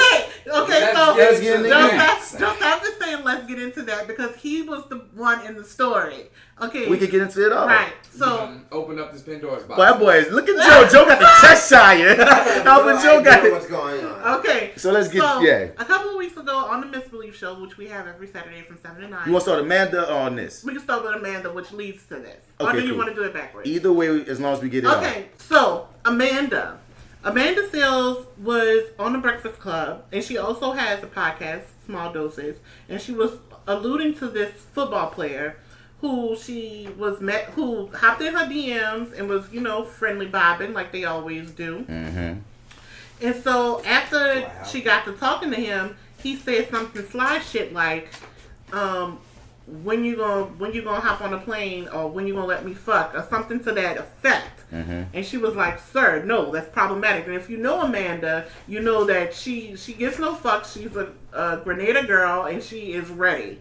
So she was like, no, you're problematic, sir. You don't talk to me like that. I don't know who the fuck you think I am, but it ain't me, not the one, not today. You got me fucked up. Yes. So after she did that, they had a lot of ladies. She never mentioned his name. They had a lot of ladies hitting her up in her DMs about this guy just from the way she described him alone. Mm-hmm. She said it was over 8 women who said that he was even in New Orleans, as a matter of fact, and opened up his hotel room. One of the girls went up there to meet him. He opened up his hotel room door butt-ass naked. Mm-hmm. So he's problematic, and he portrays himself as this good man, ex-football player / doctor, who I What's got his nigga name again? Milo, some shit. I don't know. Myron. Yeah, something like that. Sound like you do this. So, long story short, a lot of the publications that came out, and it was even months after she said this. That's why I was like, why is this just popping up? Because a bunch of men caught the story. They said, we need to put women in jail for this shit. Women need to stop lying on real niggas, because the story became from niggas. Man, she lied on this nigga and said that he was fucked up for coming at her this kind of way. And she came back and said, oh, he didn't really say that. And when these women be lying on our good names and shit, nigga, that's fucked up. That could get us in trouble, man. But none of these bitches be getting brought to task. And I was like, oh, is that what's really going on? It wasn't. So it come to find out that he was laying up there lying, trying to protect his integrity. And they have some people who's just like, oh, I don't know his name, I'm calling Myron. We love you. Don't worry about Amanda. She's just an angry black woman. And that's when it took me there. I was like, listen, this angry black woman that y'all portray us to be is not the tease. It is not it at all. And I ain't gonna be no more too many angry black women. I'm not gonna be the 1, the 2, or the 3. Angry black woman. Because the whole title comes from a nigga being insecure about a woman having an opinion. Exactly. Right. And I don't mind sharing my opinion, but it gets to the point where it's taxing sharing your opinion. It gets to the point where I can say the same thing you say. And you know what they gonna say? But did you hear old Shun say? But mine just said the same thing. But did you hear what she said though? But or on the flip, you could have said some real shit and they didn't hear you. And then for some reason how I said it, man, Martin had that fire idea, but Shun said the same thing with different words. Yeah, you know what I mean? Exact thing, and I'll be looking. So let's get into the post that I put. So a couple of weeks ago, we had a guest on the Misbelief Show. He's a guy. He's a political figure. Well, wants to be. And he has a lot of opinions about things, and I don't agree with half of them. But for the sake of journalism, I always give everybody a fair shake. You have to take your emotions out of it, especially when you're interviewing somebody, because you have to get a non-biased opinion. Right. You have to take your emotions out of it. Because everybody knows in our group text, if somebody comes on the show and I don't like, I'm going to hit the thumbs down, or I will say boo, or something of that nature, because that's just who I am. You know, I'm going to tell you that I'm not for the shits, but I'll be there like Michael Jackson. We'll talk about him later. And I went, I interviewed him, but when I was giving my questions, I saw side eyes, right? Side eyes. So I didn't pay no attention to it. I just kept going. But when we left that studio, Joseph was like, you went too soft on him. You had some shit that you didn't agree with. Why you just didn't say it? And Joseph was like, Joseph is always my wingman. He's the one that's going to be like, you got that shit. Fuck them hoes. Get it. Get money. You know, we do that for each other. Joseph was like, I got you. Don't worry about what nobody say. A couple of months ago, this is foreshadowing. A couple of months ago, I had an incident on social media where I was being jokeful, you know, just playing around, and I got crucified. To this day, I'm still getting backlash from the shit, but it's okay, because people find out that my family not with the shits, but that's another story. So, I'm still getting a little backlash from that, just because I was joking around with somebody who didn't want to be joked around with at that time, but the next day, not the time that we was joking around, but the next day came back and was like, that fat black blah blah blah blah blah, and I was like, hold up, and everybody around me told me don't respond. So I'm sitting there like trapped in like people in the corner. I'm like, let me go, like I want to attack and I want to get him. So when it comes down to me speaking my personal opinion, especially, this is why she doesn't come to me with that, right? I'm probably one like, man, if you don't go, I try after that incident is why I backed off of like going too hard on guests. Or even joking around with them. Because that kind of shit, that shit will fuck you up mentally. For a lot of days, not even men. It was black women. Black women were dogging me on social media because that's his biggest fan base. His biggest fan base are miserable black women who he dogs every single day. But I digress. I didn't want to go hard on that guy because I could have went hard on him. Trust and believe, because a lot of stuff he was saying was problematic, especially about letting Amazon come, and I was like, gentrification is already a problem. How you gonna prevent that? You ain't got no ideas. You don't. So I'm like, I just left it alone. Joseph was in the car like, well, Shun, you can't be like that. You gotta freak your mind. Like, I got you. No matter what, I got you. And then I was like, you don't get it. Like, I'm trying to tell you, but not like go off. Like, you don't get it. It's hard for me because as a man, they respect you more. You can say whatever you want to say. You can say the sky is rainbow bright. And if I come outside and be like, oh, look at the Skittle drops. No, that's not. That's Eminem. Like, it doesn't matter. I will get crucified. I will lay to the cross. Even when, and it goes back to not even, it's colorism in media. It's sexism in media. Because I've told, who did I have this conversation with? I think I want to say J-Cell. I don't know. I can't remember. But they will walk in the room and acknowledge her, and I'll be sitting right there, and they won't tell me a word. Would guests do that? Yeah. It's happened on several occasions. We can go back and watch the footage. They will acknowledge, you are so beautiful. You are just like a goddess. What's up, Lashon? Or they'll be like, I'm sitting right here. Okay. Me, I'm just sitting there. Or they'll go around the table and acknowledge everybody, and I'll just be sitting there. All right. That's happened. I should have been like, 3 times. I'm here too. If I get rude. But real shit. Oh, if I notice something like that, you point it out. I will be like, hold up. Yeah. It was at one point I wrote on the sign. That was like, I do things. Because somebody went around the room and was like, and if I need, and you are just a man with this, and girl, you up in there doing your food blog, and you hosting it, and they got to me and it was like, oh, right. And I just held up a sign that was like, I do stuff.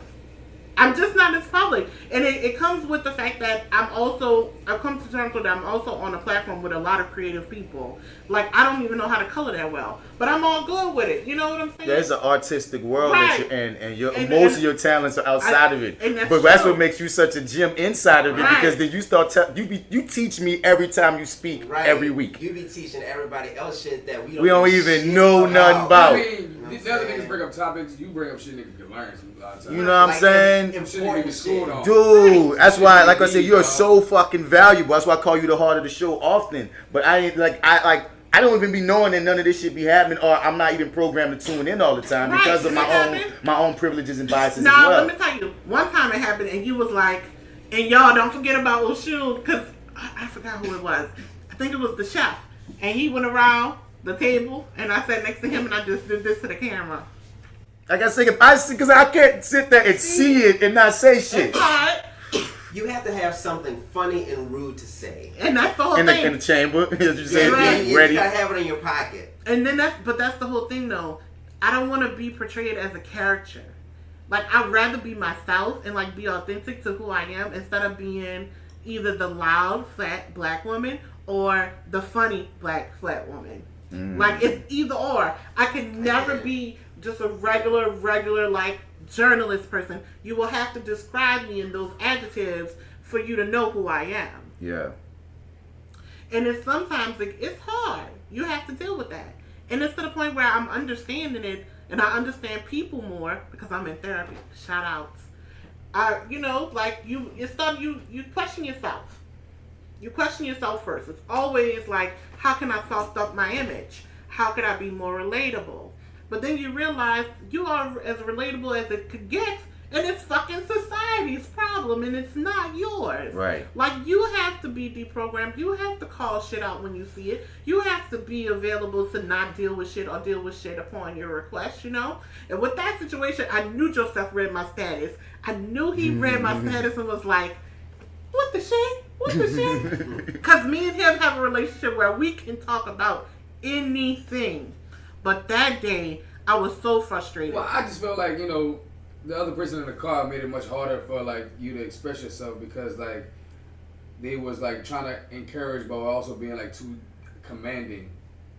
Like, Commanding. Like, or demanding of, like, you should do this. Why aren't you doing this? Like, pushing to be combative. Yeah, and it wasn't really a safe space in that moment. Yeah, right. Where I'm trying to use words of encouragement, or actually, and I'm trying to also wonder like why and asking questions. Trying to get to the root. The other one is kind of like trying to say, you tripping basically, like speaking down to you, like kind of like, man, and that's why you don't get what you get type of shit. You know what I'm saying? There's a word for what you're saying. There's a phrase for what you're saying. Kind of like oversimplifying it, kind of. No, he was. It's like condescending shit, but I'm trying to think of. I know what you're saying about like it's the wrong kind of support. Yeah. Negative reinforcement. Yeah. Negative reinforcements. Yes. And that that person we spoke about that earlier, but that's a whole other thing. But it's like when you are in that space and you are that person and you have to wave that flag for all the girls that look like you and act like you and are you. It's hard because you don't want to give that wrong representation of who you are. Mm-hmm. And I don't want people to mistake me from the character that's behind this microphone to the person that's in these streets. Because the character behind the microphone is more, And I think it's hard for you to be truly authentic if you gotta always have to wave this flag to represent all these things. Exactly. If you represent Oshun, if you gotta represent the whole of like black women, big black women, right? You know what I'm saying? Black woman that's natural. You know what I mean? That shit is darker tone. Darker tone. But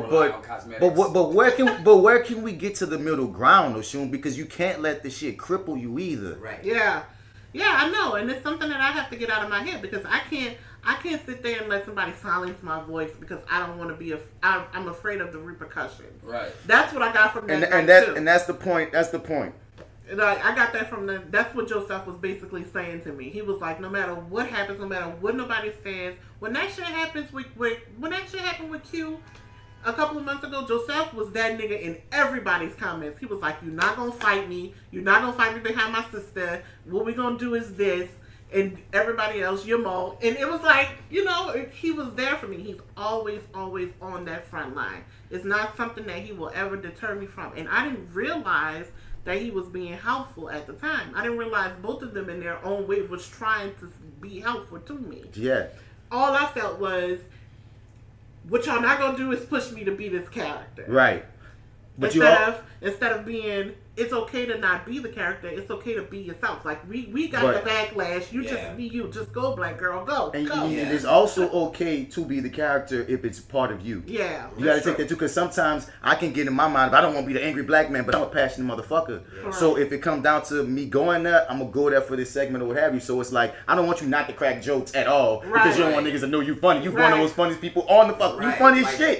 You know what I'm saying? That's a mother. And the thing is, you're not the type of person to go in on somebody. So just know you've accumulated a few tokens.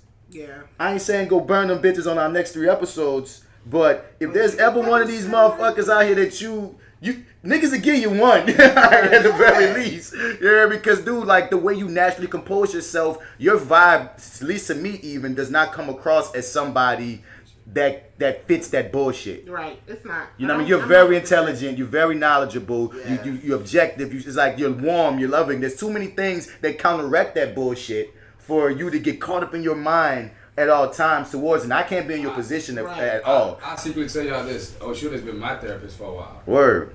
I would call in and check in on Mondays. You know what I'm saying? For mental health Mondays. I'll call and tell her about a lot of things I have going on. You know what I'm saying? Before I make a lot of major decisions that I feel was really heavy on my heart.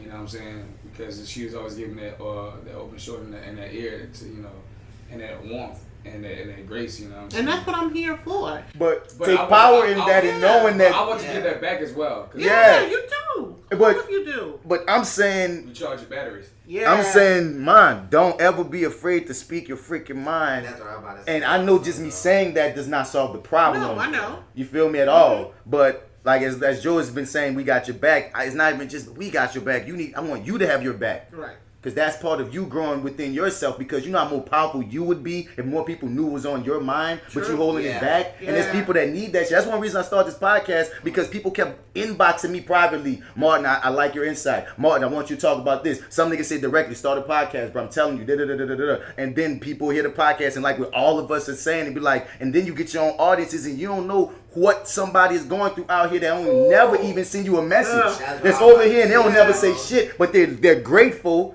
that you said whatever it was. Yeah, like you just said, dog. Like if you got something on your mind and you don't say it, and that's something that could possibly help someone else, I'm doing people a disservice. You're doing people a disservice. Yeah. And then on top of that, also don't let nobody phase you about like. Don't worry about like if you say something honestly and then like people be like, nah, I think you're blah blah blah. Yeah. Even if by your own standards you like fit the bill of like everything you want to be, like, you know, not super aggressive, you know, not the funny fat black chick. Like if you like make yourself into the exact persona how you want people to see you, even if you do all that, people are still gonna like have things to say about you. Because like I spent years like trying to do that, like trying to fix myself to where basically nobody would say negative things about me. Like I found even if I went down my checklist and I checked off everything I wanted to change, people still had fucking fucked up things to say. Yeah. So it's like, who gives a shit? I was just like, fuck it. I'm gonna just start saying what I want and doing what the fuck I want to do. The things you want to change. And the things you can't change, love. Thank you, Maya. And because end of the day, the really you are, people see that shit. Yeah, and I try to be as authentic as possible. You know what I'm saying? It's hard though. You know, you don't come across as phony. It's so hard. Bro, you got like a triple trifecta of things going on with you. You know what I'm saying? That makes it even harder, bro. Yeah, this shit is hard. Like, nigga, I'm really an analog girl in a digital world, and the shit is just bothering me. Like, I'm so old school, but I try to be relatable. But it's hard because people my age do different shit. I'm just at home chilling, knitting, and watching Lifetime. But that's what works. That's what works. That's what works. You know what I'm saying? Like, the more you are, there's a whole, like, we have 7 billion people in this world. Right. Almost anything that any person you can think of exists. Yeah. So I'm just There's a like, lot more people that thinking like you than you. then you realize the motherfuckers But don't. even just for you, for anybody else, just so you can let out your spirit, just for you, you should go do this. You know what I'm saying? Yeah. Because overall, speaking it out is a part of therapy. You know from the guys. You know what I'm saying? There's power in the tongue is deep. You know what I'm saying? And once you let it go out there into the air, it also relieves some things and let go of some things. And who knows? By God's blessing, if you get to touch one person about it. Mm-hmm. That's what matters, man. And on this podcast, you can just say whatever the fuck you gotta say. So, you know what I mean? you can talk your shit. You ain't being watched. Like, I want to bring up a controversial subject I didn't plan to bring up, but we've never had you on here to talk about it. Oh gosh, what? Monique. Oh. Whenever we speak about On the Misbelief, you always giving me this look like, you motherfucker. I can't get into it like I want to because we on the time. What's jam? Okay, so here's the thing. It goes back to the stereotypes in the whole controversy thing, right? I understand Monique so hard, and I do, and she's so relatable to me because I can understand everything that she's going through. I can, except for the part when she defended Roseanne. I'm not sure how that went right there. I'm not sure how that went left, but everything else, I'm like, you get tired of playing nice with these niggas. You get tired of doing shit for niggas like just off GP because they know they could fucking ruin you. Like that shit, no. They was like, if I'll show her type shit, you know? Like if she not gonna do this and she ain't gonna play by our rules, then bitch, I'll show you. And I don't like that shit. I'm always for the underdog. Always, always, always. And especially if the underdog look like me. I see so much of myself in the lady, except for the Roseanne part. She was tripping. And I'm not calling my husband daddy. That's another thing she be tripping on. I can see, like, her personality, just, like, the things that she do, how she talks, how she even walks in the room when she calls Charlamagne the God Leonard. That's some shit I would do. No, Leonard. Leonard. She called that man Leonard. She kept getting her with the Leonard. You're young. You're a kid. You could be my son, Leonard. She sunned him. Would you have told him that shit about he the nigga that opened the door for No, I wouldn't say that. Now that's disrespectful. I try not to be disrespectful because I don't want nobody disrespecting me. All right. Like I would have never said that shit. Like some things she go too far with, but that's but she do. Like you can get in your head and you can go because I said some shit that I've gone entirely too far. I could go there like ugh. And then you think about it the next day, but I'm also very quick to apologize. She hasn't gotten there yet. She don't apologize for shit. She don't feel like she's wrong. She doesn't. And part of me is like, I feel like the world owes. Well, we about to find out some things about Miss Oprah, honey. Oh, like Lord, they's uncovering things about her left and right this past 2 weeks. So I don't know. I didn't even know nothing about that. What you talking about? They're talking about how she was cuddled up with Harvey Weinstein on all those photographs and Donald Trump, and those was two of her biggest friends. Oh, I mean, they all super rich. Right. Well, the Harvey Weinstein thing don't necessarily surprise me since he was such a big force in media and shit. So that's not that surprising. I guess since the Donald Trump one he was a big business guy. He was. You know what I mean? But it's like I mean, the analytics don't look good. And not looking good. And that's what Monique was saying. Every business ain't good business, and then these pictures pop up. You also gotta look at this though, like what people was doing behind closed doors and what people seen in public is different. You know? Yeah, and people change too. Yeah. Like who knows that like Harvey Weinstein. Could have been like just a cool cat in public, and but she don't know what's going on. Like just like Bill Cosby. She ain't probably like a lot of people. You're right. Now Felicia Rashad still defend him. What? Felicia Rashad was up until he got in jail. She still was like, man, blah blah blah that's blah not blah the blah band blah. I know. That's and like that's what you're saying, Joe. Yeah, and on top of that, you dig is like especially in the case of Donald Trump. A lot of people like Donald Trump before that nigga became president. Mm-hmm. So for her to have a picture back him in some kind of period in time, back in the day, I can understand that. Or it's like a picture with him now. Right.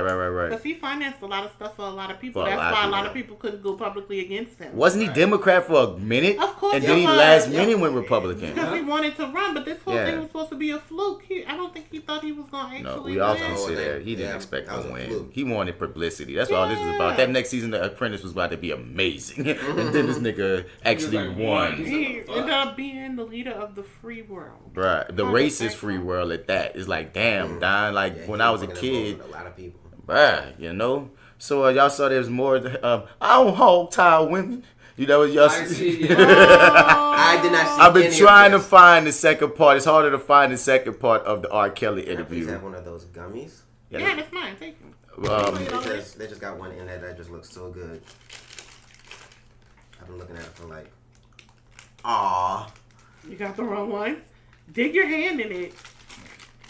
What the fuck is this? A cherry. Oh, it looked like a dick. You thought you got a gummy? You thought she had a bag of gummy I dicks? was like, Dick, you went to the man. sex shop and got these? That would have been so Oh, funny. it's a cherry. Okay. If you don't want it, I'll take it. No, I'll eat I'm that. gonna I'll eat eat the the fuck out that motherfucker. gummy That's a dick. dick, man. That's a dick. But it just looks like a Not dick. the I was like, gummy wow. dick. That No. shoot. I was like, dang, I'm showing you freaky. Wow. And that's another thing. They don't think big black women could have open sexuality. See, Yeah, y'all we be need to get sleeping on down us. with all that. Y'all be I'm all sleeping. about like sexual freedom. Get free. I Good know. for you. Now, let me see the part 2 of this shit. I don't have the whole thing, bro. It's hard to find right now. Still, Okay. that is my kid's mother. She's making If that up. you Why? notice one thing, Why is she making that up, Robert? I'm not disrespecting her by saying she's not telling the truth. I'm just being honest. Somebody sent me something on my phone and it said that I hog-tied her. I don't know how to hog-tie people. What would I hog-tie? My kids is listening to this, all of this nonsense, and I ain't been able to spend no time with them. This is real. This is not a lie. What kind of woman would tear down a dad who's trying to have a relationship with their kids? You know how many kids need a relationship with their father? What is your relationship with your Oh children? my God. What is your relationship with your children? 0. But I know my kids. Wow. I don't know how to hog tie. It's a downward spiral. John Legend. Lady Gaga. What you about to say? Dog, this is a downward spiral, son. Like, this is the end. This is the bitter end, son. The end of a dynasty. Yeah. Two on the slick because Michael Jackson getting freaking boycotted. Did y'all see Michael Jackson's documentary? Not yet. We've been being hoes about it, but I plan on watching it. Oh, okay. So, my grandma always told me more than one person ain't gonna lie on you. Mm-hmm. Like, one person maybe got the truth and the other people probably bullshitting, but more than one person, somebody in there telling the truth. Mm-hmm. Everybody ain't gonna lie. And Mike, first of all, you shouldn't have been. If he wouldn't have slept in the bed with those children, I don't think any of this would have been credible. Yeah. Like, I don't think they would have had as much legs to stand on. But, like, he was not only sleeping in the bed with these children, he was at their parents' houses, like, sitting at the dinner table, like, really giving these kids nicknames and, like, leaving them voicemail. It's just crazy. You have to watch it. You have to watch the whole thing. On our last episode. These 2 boys is what I still can't. I think three. it's more. It's 3 in particular. Yeah. 2 still around. Two Because them on the 2 document. ratted on the other one and was riding with Michael Jackson. You think there's more? I think it's more. I think Macaulay Culkin and one of the Corey boys, Corey Bellman Feldman. keeps saying it, and he never had it happen. But it's the age at which it happens. See, Corey Feldman was a little older, but Macaulay Culkin was right in that age. Michael Jackson, according to this documentary, liked to groom these children. I'm talking about from 6 and 7 and 8. Grooming them. Yeah. Like, getting them to sleep in the bed at 6 and 7 and 8. Fuck. But does that mean he fucked them? At first it did, and it gives you details about the sex. It tells you, like, it didn't start out with that. See, on our last my God, episode, we see. spoke on, and I said I wasn't gonna watch it. Then I was having a conversation. A friend of mine, an elder statesman actor in the game, hit me up because he saw something I wrote about something, and then hit me up. He said, "Man, are you gonna talk about that Michael Jackson shit, man? Have you seen that documentary yet, bro?" And I was like, "Nah, I wasn't planning on watching it, Mr. So-and-so." He's like, no, you gotta watch it, man. You gotta watch it. He was like, "Man, even my wife like was working with like something dealing with him at one point and had some inside information that he couldn't spill because it came from his wife and she couldn't, you know what I mean? She wasn't supposed to spill." But he was like, I'm just letting you know, like, that shit got true to that shit." And then they were saying that the maids came forward. The first thing was, the maid came forward and said that the 2 boys in the documentary slept with Michael Jackson, and they denied it. Uh-huh. They denied it for years and years and years. and they like speaking the truth. And Wade Robinson, I don't think Wade Robinson would do this. His career is literally I mean, the judge just came out and said that nigga, they ain't believing that shit from him. The judge, I think they denounced it or some shit just today. But I don't know. I didn't watch the documentary, so I said when we recorded reviewing it, I said, okay, I guess I gotta watch this freaking documentary so I can have an actual opinion of all sides. But it's just, but he dead, bruh. Like, you know what I mean? What is the point? Like they said that whole documentary, they had no one standing up for Michael Jackson's side. It was just all their talk and their sources. There was no balance to the documentary. Is that true? So that thing what about the FBI said that Michael Jackson was acquitted of all this shit? Like they went deep into his research. What is the FBI lying? Was that part of the documentary? Did they say it was the FBI? I don't remember them. They said something about the FBI, but I can't remember the details. See, and that's what's gonna frustrate me. It's gonna be a level of this. I guess I'm gonna go in knowing that it's a one-sided documentary, but that don't mean it ain't got no truth here. It's more like a story. Like they're telling their story. Yeah. It's more like a biography. So, My Time with Mike should have been the name of it. Oh my goodness. Oh my God. Because that's exactly what it went from. So you believe that he touched and banged these little boys? I believe that some of it could be true. Like, I can't not believe. I mean, the actual physical. Okay, let's say he gave him nicknames. Let's say he really was kicking him. Let's say he just was the weirdo, Willy Wonka of all weirdos. But do you think he actually did I made the kid masturbate in front of me, I touched the boy, I had sex with, like, that's the things that he was accused of. You think he did those specific things? Yes. Oof. Oof. Oof. That's going to be another dynasty brought down. Ooh. That's going to be another one. And that's so unfortunate because Michael Jackson. Because I will say this. If he wasn't Michael Jackson, so many more of us would be way more inclined. And that's the whole thing. We should have learned when Prince didn't want to work with him. Yeah. All praises to the God. And that's Prince another thing. Is a person of... And Prince is very forgiving. He's very... Prince was the everything. But it was on stage once or twice before. Not because they was called by other people. But I'm saying, you know, remember it was the We Are the World, and Quincy Jones did this to Prince, and Prince gave him his sucker and was like, I'm not singing this. No, I'm talking about after that. Oh. I'm talking about after that. They're like special times, but like you said, it was like mutual friends had them go on stage. Right. This is some shit, man. Like when you like find out that so many of these genius type people, or highly talented people, are sick in the head, and when they get to a level of like, R. Kelly is one thing within the black community and to the larger world of music, but we holding on to him way harder than the general and like white people are. But Michael Jackson was everyone's, and them white people flipping on him fast though or some shit because a lot of radio stations is already pulling. There's no black boys who didn't give a fuck. Well, Drake not doing his songs. They got Michael Jackson in the mood. That was some shit that popped up today. But Australia and Britain are pulling his songs from the airwaves and spinning services and all that. I say this on reviewing that 3 generations from now, Michael Jackson might not be heralded. Like, not next, you know what I mean? Like, maybe even 4, but there's going to be a generation that does not regard him. They're going to look more into the pedophilia and shit than anything else. Michael Jackson, that pedophile ass nigga? Yeah, that's going to be his thing more so than the God that he's been for us. Can I ask this question, though? Beyonce going to probably go down in history even bigger. What you saying? This is my question. Why is it so easy to believe the accusers of R. Kelly but not the accusers of Michael Jackson? Because we respect Michael Jackson more than R. Kelly. Yeah. I think it's just likability politics. It's likability. It's more, but I think that's a large part. But little black girls. I don't know. I only heard 2 stories out of my whole time with Michael Jackson when I know there's decades of R. Kelly's work. Yeah. There's the Aaliyah shit. He has so much evidence. Right.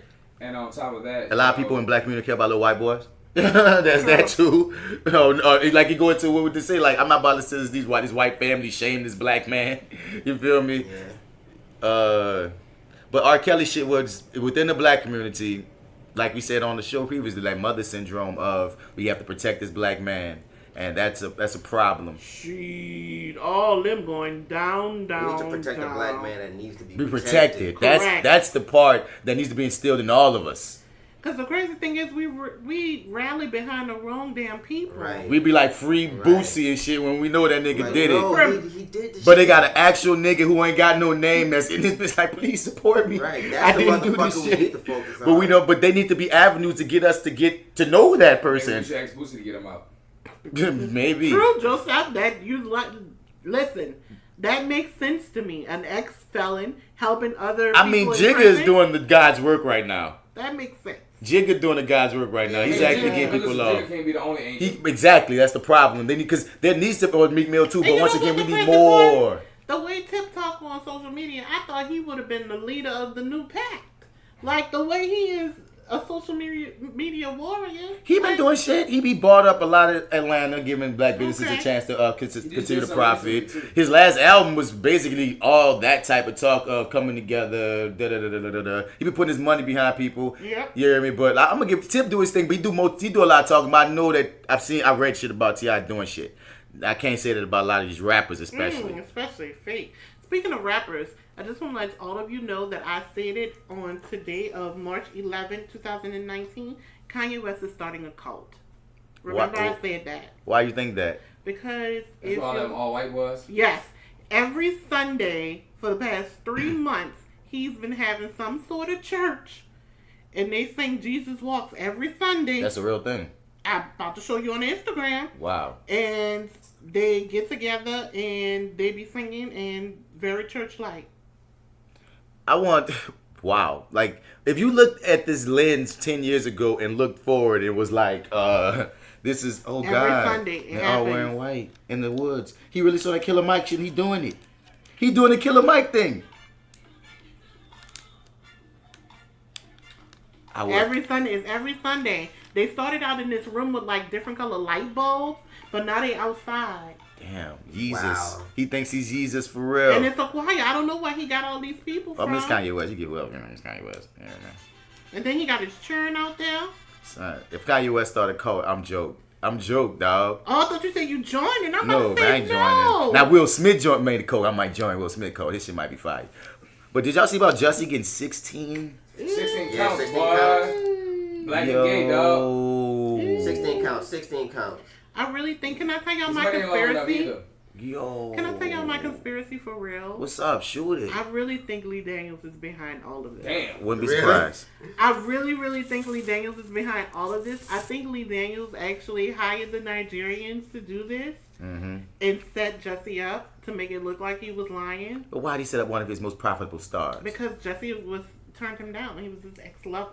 Oh, God. Okay. This is just my conspiracy theory. Okay. I heard rumors about them being lovers. Now, I would have followed you if you would have had a different reason for why. Because the thing is, Okay, bet. I'm going to change my reason. He makes a lot of money for Empire. I'm about to change my reason. Because Jussie just started directing and producing, right?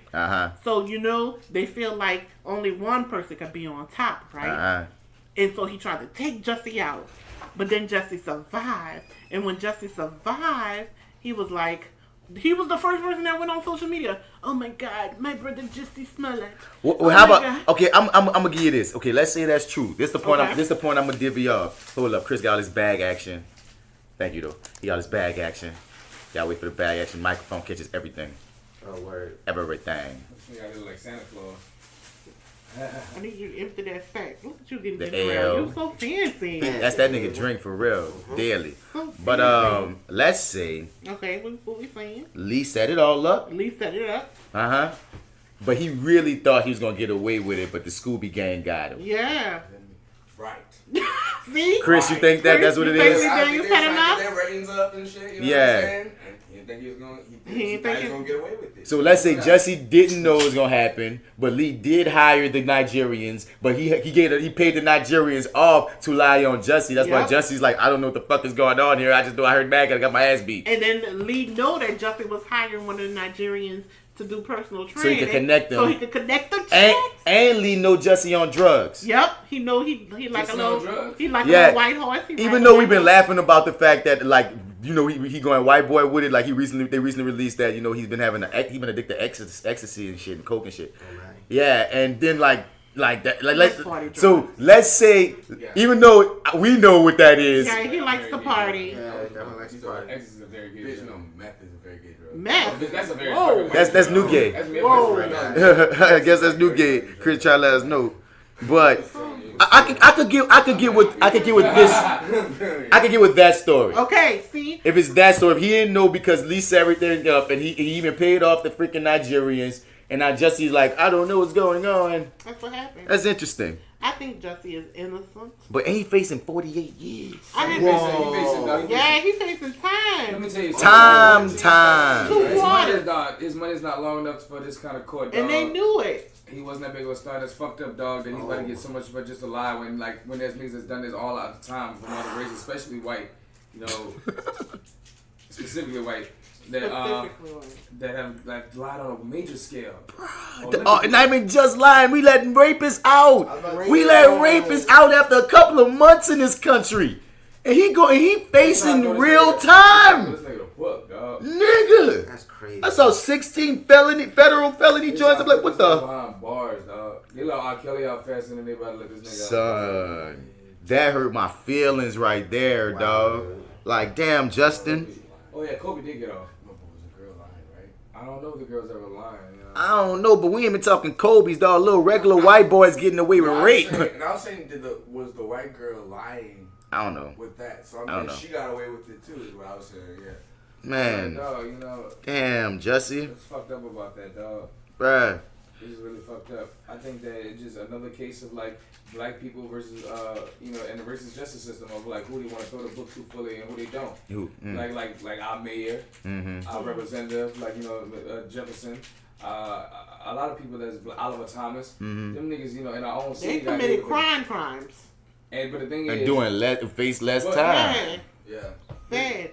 Bro, these niggas got hit with books, dog. Niggas still in jail. That's crazy to me. You know what I mean? And they got people like, dog, like your boy who got, 4 years for doing all that dirt. Who got, 47 months? What's his name? Oh, what he did? Tell me what he This did. is white man, I forgot what it was. Fuck. That sounded like a headline I saw scrolling down, and because people was mad about it, because it was like he should have got more. I know what you're talking about. I didn't read the story. I saw the headline. Yeah. And I read comments, and I was like, I'll get to this. I don't know the guy's name at all. We'll find out his name later, but fuck it, dog. He's some big white man in some kind of political league, dog, and did some same kind of crime. But that's just did. He got 4 years. That's white political man 101. It just blatant in your face of the disparity and who they choose. And what nigga they want to get to put behind bars for however long, dog. Yeah. Jussie Smollet gets 16 counts. He's a fucking actor, dog. This nigga's out here really committing murder and crime on an everyday, dog. And then he gonna put 16 counts on this man? What is he good he's gonna do in jail? Win the talent show? I don't know, dog. And I don't get that outrageous punishment if he actually goes to jail for that. I also don't get that this 12-year-old is facing felony charges for selling CDs at a mall. Come on, dog. They're taking our children. They've been doing this, dog. They're trying to lock the children away. Children, dog. This white lady got probation for hanging a baby at the daycare. But this 12-year-old rapper Corey J, also known as Lil C Note, who was arrested last October for allegedly selling CDs at a Georgia mall, appeared just the other week to face felony charges. Dude, come on. Corey, who once appeared on The Ellen Show, arrived to Cobb County Courthouse where he faced charges of disorderly conduct with violence, criminal trespassing, and an obstruction felony. Like, trying to bury this man. Right. 12? That's a 12-year-old baby. That's a baby. 12? That's a baby. And y'all wants to take a lot of y'all shit seriously. That's what kills me, man. It's like, dude, like, if people start rebelling, that's why even back in the day when that nigga was shooting cops, dog, I felt unfortunate he was killing human beings like that. But I'm like, are you really surprised that you gonna have people start rebelling when y'all keep on pushing fuck shit? Of course. It's just trippy to me. On some other shit, Sonic employees were arrested for lacing this kid's meal with ecstasy. What? Bruh. You know what? Matter of fact, I'm gonna save this one. So this is what we gonna do. We gonna wrap up the ETOUFEE right now, dog. Because I feel like we just went in on a whole bunch of shit. We even gonna skip Dose of NoLA'MURICA today because this episode been so NOLA. It's crazy. But I want to throw this out here for a mini Dose of NoLA'MURICA of. Y'all heard about that WaffleHouse worker? We talked about this on the Misbelief. Oh, yes. About that WaffleHouse worker. Why is he a hero? Because that man saying he about to go up in here and get him a little change. He worked honestly for it. He didn't shoot nobody, kill nobody, rob nobody. He just pretended to be a Waffle House worker. Went to work and he got him a little money. He rolled up in there and put on a Waffle House 6 t-shirt, worked in that bitch. He worked though. And then stole the money out the register and left. He worked for that. He was on the ground serving tables. He was doing the hard work. I would fuck. Oh, y'all want 2 steak and eggs? All right. That nigga was a former WaffleHouse employee. So that's what we said, because for him to even get away with it that long, them people knew him in some way.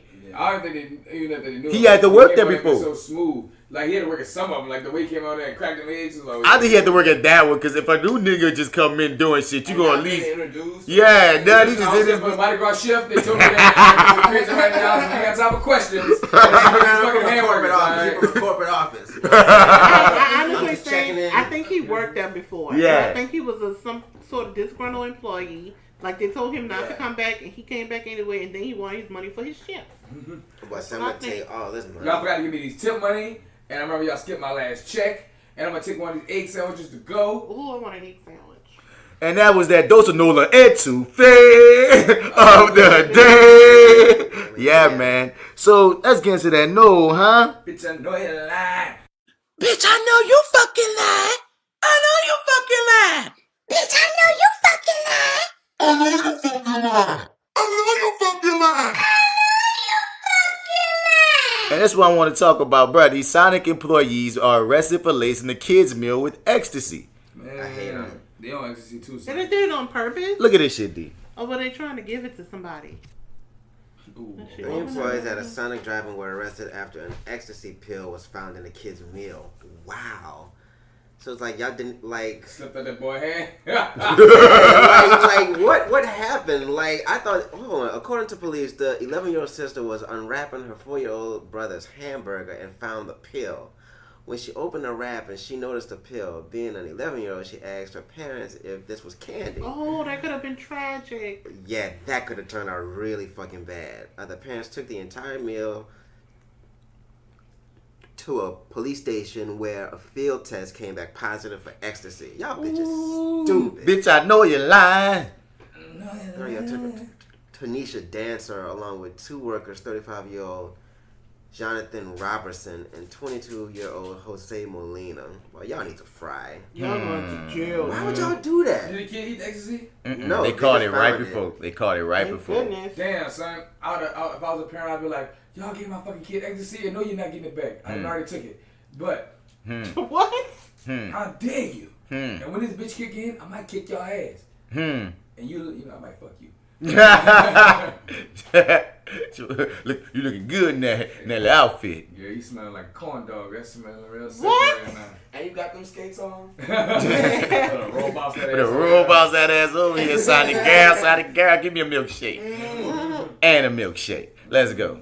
Elvis was the king of treating women like shit and lured 14-year-olds into bed. Now, this has been a big thing that all of a sudden niggas give a fuck about.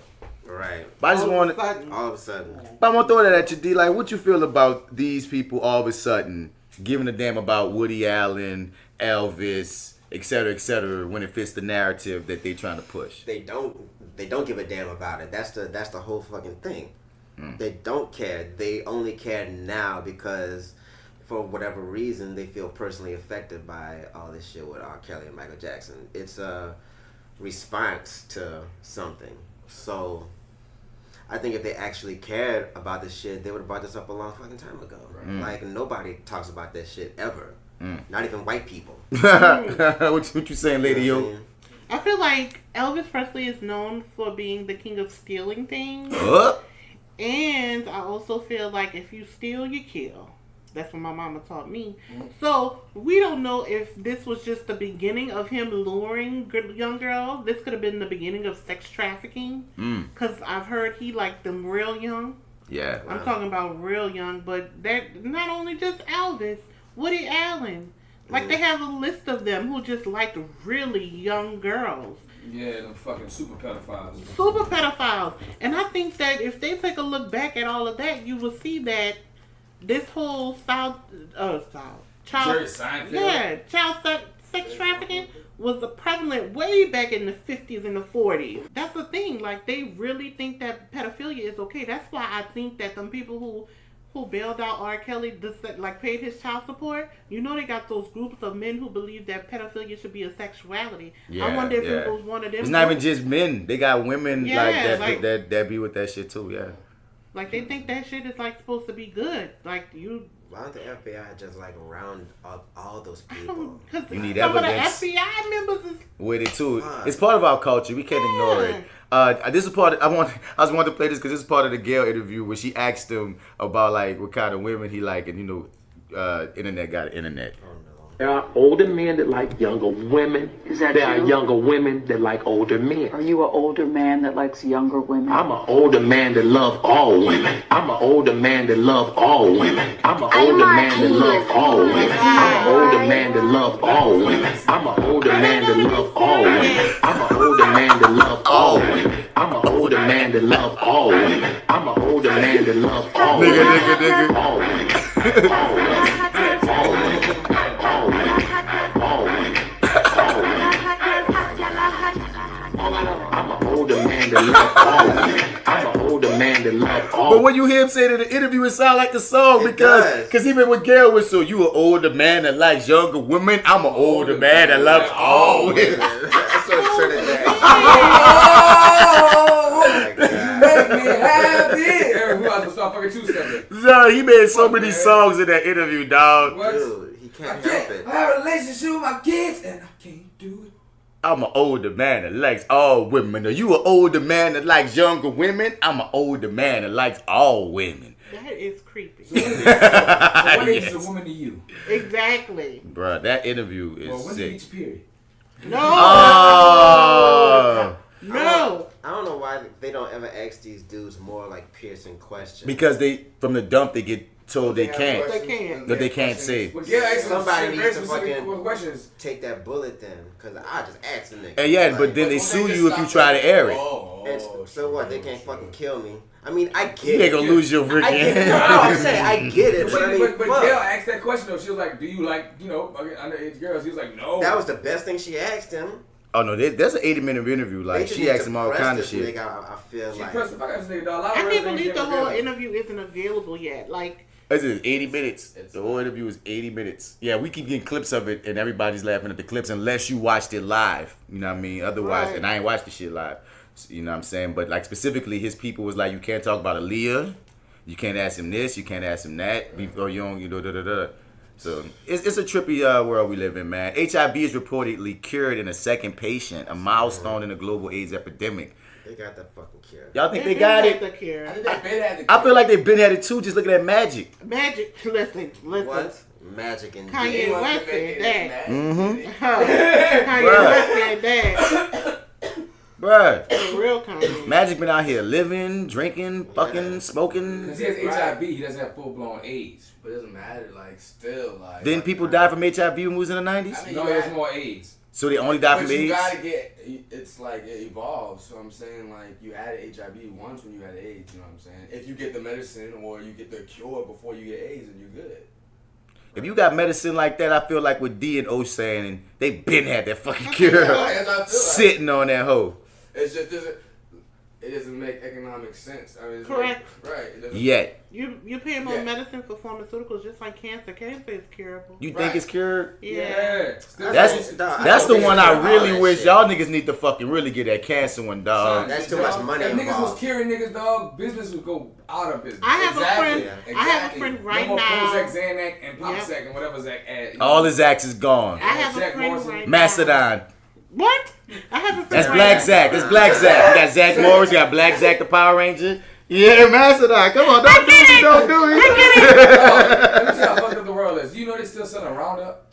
Selling Yeah. what? Roundup, the Roundup is being chemical. sued for giving niggas cancer and shit like That that. man I don't won even it. know Roundup is. Weed killer. Oh, okay. I got you. I Like got that you. man won that lawsuit because he was a gardener and the Roundup. Oh, I remember that story. Yeah, but I know it was Roundup. It was Roundup. Okay. And they still sell Roundup. Did they take the hazardous? I ain't never read none of this. No. Give me cancer no more. Because the hazardous chemical is what kills the weed. So now that you know that, it's like long as you know that. Okay. Because Son. plants have cells, Right. just like humans. So if you're killing the plant cells, they have that identifying marker that also is linked to human cells, and that kills human cells. Right. So it can't stop you from fighting off cancer. So that's just how you get the cancer, and that's all fucked up. That's all. I have a friend right now who pays $20,000 a month for cancer treatment. Oh my god. crazy. And that's just 5 pills a month for cancer treatment. But we also in a country where, like, if you're a town that's right next to a plant, they know that these little towns get cancer. Cancer alleys want them. Yep. And they, who cares? Right. You know what I mean? We ain't living there. That's You what hear the me? government or whatever. Yeah, exactly. Right. And this is in our country. Yeah. So it is what it is, bro. We still don't get free medical. No, we don't get free healthcare. And I'll be like, with all this going on, y'all really think they gonna give us reparations? I'll be like, man, like, you know what I mean? I'll be like, son, like, they still don't even understand blackface. They don't understand why they can't say nigga. They don't understand why black girl magic is a real thing. They understand that they need to rehabilitate the whole community. There's so many nuances of just about what they've done to the black community and many brown communities that they need to fucking fix. And they do this to themselves. Right. White people be living in these cancer alleys and shit too, and they don't care as long as it's money. But how many reports of white people you know that have cancer that live in Cancer Alley? Like, it ain't that many. Oh, no, they don't care about the black people at all. Right, they put those plants specifically in our neighborhoods and our communities. But if white people move there, they don't care about them neither. That's just like that energy plant. That's why they was like, we not going with the Asian community, and Mishu was like, I'm not having it. They don't want that in their community because that type of stuff is known to kill people. Like, they don't want that. And I don't blame them. That shit is dangerous. That's one of the most beautiful things I can say about Asian culture is how hard they ride for keeping... So you saw what they did to that fucking Gucci when they did that commercial about them? No. What? Dog, watch, like look this up right quick. Let me see if I can find it. Dog, so like, it was in a China that was like a racist commercial that was like, you know, about one like Gucci. And all the Asians immediately started throwing their Gucci away, dog. Everybody, dog. Like in China, I think. Like in China, them niggas throwing that shit away heavy. Straight up. They had that, either Gucci or Dolce & Gabbana. It was one of them, dog. One of them high fancy ass Italian names. And like, when I tell you, people was sending that shit back to the stores. It was like all over the news. They was like, fuck this shit. Tearing that bitch apart. They was treating it like LeBron when he left Cleveland. Yo, burning that shit, dog. And I was just like, why we can't do that, dog? Why we can't just really say fuck it? Because we want status, though. We want that image still. We put power in that white shit. Yep. Dog, that shit crazy. It was China and Gucci. You're right. It was they calling it a showdown. Dog, watch, dog. Them boys, they're not playing. Son, watch how they doing this, and they angry. They like, fuck these motherfuckers. Ripping that shit up. It's almost kind of comical.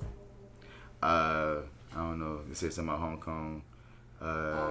Sickle cell is one step closer to being cured because they took the HIV like gene or whatever and used it for that.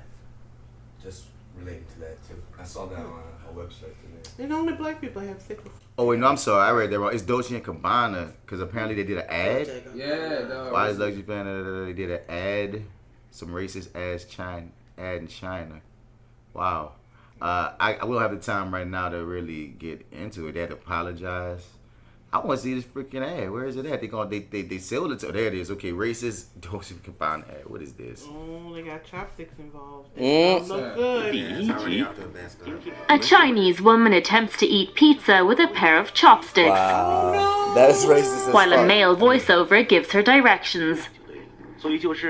This clip posted on Dolce & Gabbana's social media accounts sparked fury in China, with accusations of racism and cultural ignorance. If they continue to adopt this vicious attitude, then of course we can't accept it, and we need to boycott the brand. But if they apologize and truly recognize their mistakes, it would be understandable.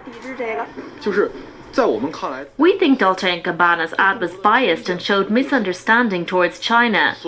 We feel very uncomfortable when we see it. To make matters worse, the brand's co-founder Stefano Gabbana, known for being outspoken, later appeared to insult Chinese people in a private chat on Instagram. The designer later claimed his account had been hacked. In a statement, Dolce & Gabbana described the events as unfortunate. But the damage was done. Calls for a boycott ensued. The Chinese government even weighed in, calling out the fashion house for lacking respect. All in all, a PR disaster. China is a huge market for Dolce & Gabbana. A recent study shows that consumers there account for a third of global spending on luxury goods. The brand had been hoping to make a major splash with its Shanghai fashion show. Instead, it's managed to become the talk of the town for all the wrong reasons. The backlash in China is strong and the fallout is growing. And to take us through this a little bit more, we have DW social media editor Carl Nasman here. Carl, y'all could just go a look Titan that Luxury shit up. meets one of the world's largest... Y'all can just go look that shit up. That's crazy, though. That these fashion brands are just that white that they don't even have an understanding. Because, again, someone okayed it. Who does that? White people. Who looked at that video and was like, this is okay to do? White people. And I'm not saying, as always, not all white people. We're saying that these businesses are so white they need more color to let them know when they're tripping. Like some kind of ethnic review board or some shit. With ethnic people on it. Yeah. They didn't need some kind of fucking panel. We're like, no, that's racist. And a class. It's like, maybe this is politically correct. Constant training. Right. Like, constant training. Like, I think some of them need chopsticks with a pizza. That's just so insulting. Who the fuck was like, yeah, that's the one. That's how we should do it.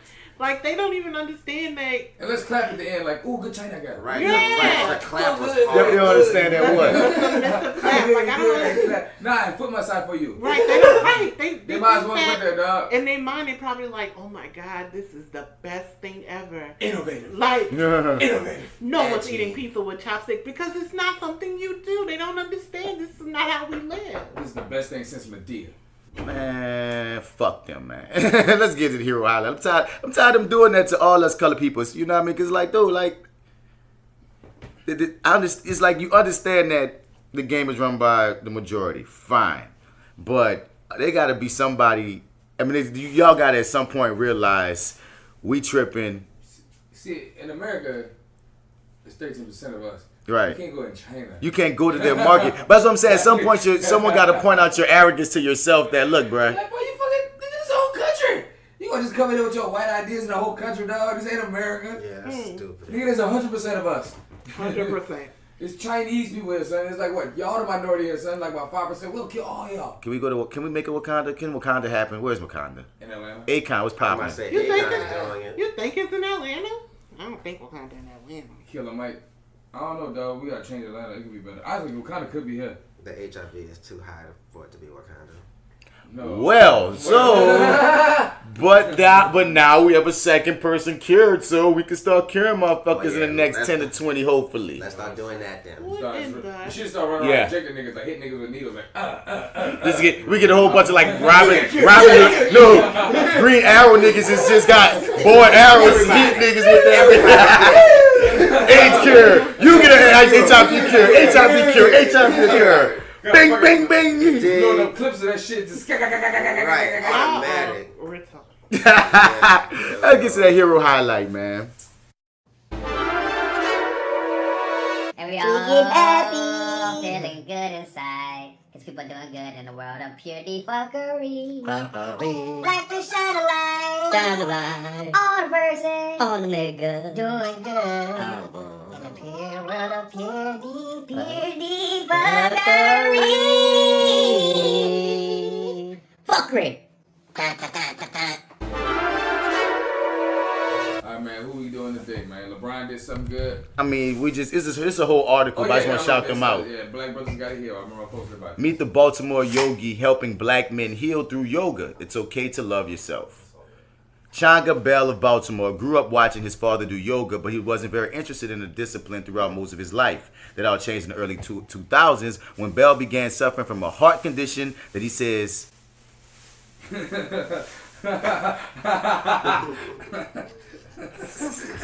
All you hear is run. It's raining. It's raining out. But yeah, I just want to shout him out because, like, you know what I mean? You don't often associate yoga with black men. No. I love yoga. Yoga is so relaxing. There are black men that do it, but you don't often associate it. It's not something as a child that's put on us or introduced to us. That's why my nephew is 7 and he takes yoga after school. That's cool. Yoga and art. That's good for him. But it was very peaceful. That's the point of it. But I didn't learn about talking adult. Me either. Not like, well, start doing it actually. I mean, the most yoga that you might start with if in our worlds is like, you know what I mean, acting. Like some of those exercises we do is yoga techniques. You know what I mean? Some of them really are. Some of the work, but for the most part, like I said, as a child, no.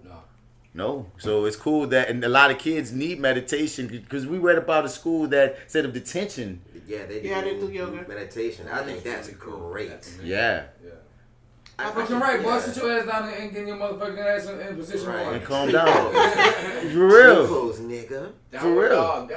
Because it teaches you to, because so many times we get taught that anger is the go-to. Right. And explosions, and this is how you express it. You can have anger, but there's other ways to express and to diffuse anger than violence. That's what I'm trying to say. A lot of times we get taught violence before we get taught peaceful resolutions or resolutions within ourselves. Because some people need to get popped. Hey, shouts out Chango Bell, man. Damn. That's the only way they're gonna get centered, I guess.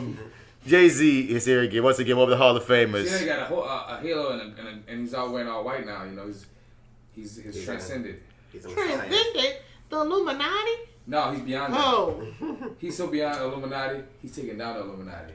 Well, see what he's actually doing, Joe. Jay-Z takes down the Illuminati.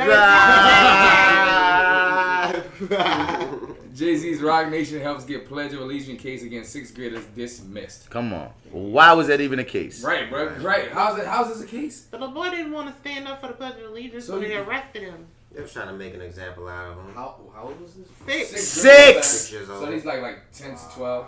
6. Jabari Talbot. He said 6th grade. Oh, it said 6th grade.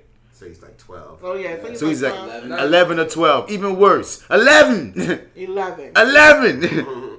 What in the world is wrong with y'all, man? It's still shitty. Like what? Teacher decided to Call the police. Right. Be like, let me show this nigga. You will stand. Where was this? Baltimore. Oh, no, Crack you City. can't have the yoga and the calling of the police for the Pledge of Allegiance. Huh? That's how bad they gotta have yoga because the people call in for the Pledge of Allegiance. Right. Wait, hold up. I think in the wire. It's just a lot going on. You in the wire. You in the wire. Wait, I might be wrong, because the last story is about Baltimore. I think that's why Baltimore was on my mind. Let me see where this is exactly. They're not saying. Let me see. Case 6th grader who was arrested after refusing. The same day, Rock. Grabs were confirmed. Jabari, First Amendment. Bay News 9. So that means it's Cali or just Bay News 9 is the one. It's Florida. Of course Florida. Of course it's in Florida. No, Florida's so fucking wicked. They got hit with 2 hurricanes and survived. On the same token. Chris, what's up with your state, man? It's wicked. Of course it's in I wonder Florida. if it's in the water. Something. It's in the water. What part of Florida? I don't know. You want me to go back and find out for you? Lakeland. Oh. Lakeland? The Lakeland Police Department. Wow. Oh, yeah, it's like a little shady. Well, big ups to Jigga, because I like what he's doing. He's giving back. Big ups to this teacher. There's this thing went viral about the teacher, Professor Nathan Alexander at Morehouse College. A student came to class today with his child due to no babysitter or anybody to watch her while he was in class. So Professor Nathan Alexander said, "I'll hold her so you can take your good notes." So the teacher, a black man up here, just holding his student's kid while he's teaching so they can take notes and pay attention. And I'm like, damn. And the imagery of that is just powerful. See, son, thank God. Hey, listen, that happened to me. When my little girl was down there, I was raising by myself. I was still going to school here, and I would bring her to class. And Clark would not, Carfield Clark would not give a motherfucker. So he'll still keep teaching. Sometimes he even hold it himself. Everybody in the fucking class, especially all the young ladies, held her. You know what I'm saying? Mm-hmm. And when I needed to change her, shit, Clark let me go change her, and people would take notes for me, dog. Like, you know, I thank God for HBCUs, bro, and thank God for black teachers, because That's real. Bro, when you really see, especially when you see black men who beating the stereotype of trying to be good fathers, dog. And that's what they do for everybody, but I'm just saying in that case, you know, they really be like, they help you out. They hold your kid while you take notes. They let you bring your kid to class even. Yeah. Which is fucking unheard of, bro. You know? That's real, son. That's real. That's real. You just talking about Super. I want to big up Super again, as well as you said she just had a kid. The water's broke. But she also broke her last record. Yep. Yeah. More money. $1 million sales record in just 1 hour. Like, God damn. Kill that market. The Crayon K CEO. Like, come on. I just got to shout out. She from New Orleans and she getting it in. Yeah. Yeah, man. And she's used her social media personality to fund her situation, man. She got enough followers to the max to be like, well, we'll pay money for your shit, and nigga, millions in an hour? $1 million in an hour, dude? Like, That's crazy. woo! Now, that's real self-made. Nigga, That's that's self-made. Kardashian. That, come on, Kylie eat it. Jenner. Eat it, son. And I want to lastly shout out, man, these MIT grads created a deck of cards featuring historical black female figures. That's fire. That is fire. Oh, I'm about to lay down this diamond of Angela Davis. Nigga. Dude. 2 black women. Nigga, I got 2 Harriet Tubmans in a Dog is fire. I got 2 Harriet Tubmans in a possible. I got 2 Harriet Tubmans in a possible. Hey, so what's the trump card? Rosa Parks and Malcolm X. Son, I'm with it. I'm so with it. One of the space game will never be the same. Boy, what you fucking boy? I'm about to cut over Martin Luther King. Hit that boy with Huey P. Fuck that, I got an Oprah, bitch. Oh, this nigga changed. So I'm trying to get, it's MIT graduates Shauna Davis and Tiffany McKell that put the twist on traditional playing cards by printing pictures of history-making black women on their faces. Oh my God! Shouts out to y'all, and each woman playing cards a story that coincides with the card's corresponding number. Bessie Coleman, for example, was displayed on the 8th card, which pays homage to the 8-meter biplane she learned to fly in. So shit! So they get women. Not only that, but I'm gonna cut your ass. But did you know? Did you know? What's up? I'm looking for these cards. I want them. Are they on Amazon? I don't know. The founder's creative style was bred from the degree. Let me see. Let's see. They say a Heritage card is available $23.99. According to Davis McKell, a men's deck is in the works and will be launching this spring. Heritage cards. Come on. I love it. Yeah, I love it. Heritage cards, man. Rap game is so Oh heavy. God! And on that note, yep. And Oh, wait, you hey, can, and theheritage.com is where you can go to get the heritage. Look, they got an I in this. Not even the heritage, it's the heritage. The air, like air. Like air. I love it. I love it. I love it, and that's where you Queen can Rosa go. Parks. Oh. Spades Queen too. She cut things. Oh, she all the queens. She the hearts queen too. She's all the queens. Right. Rosa Parks. That's amazing. But Michelle is on the ace. We gotta get him. Oh God, I gotta get him. Oh God. So I What's want to up? ask you before we answer, did y'all see the Fresh Prince of Bel-Air? I'm about to get it for my mama for her birthday. Yes.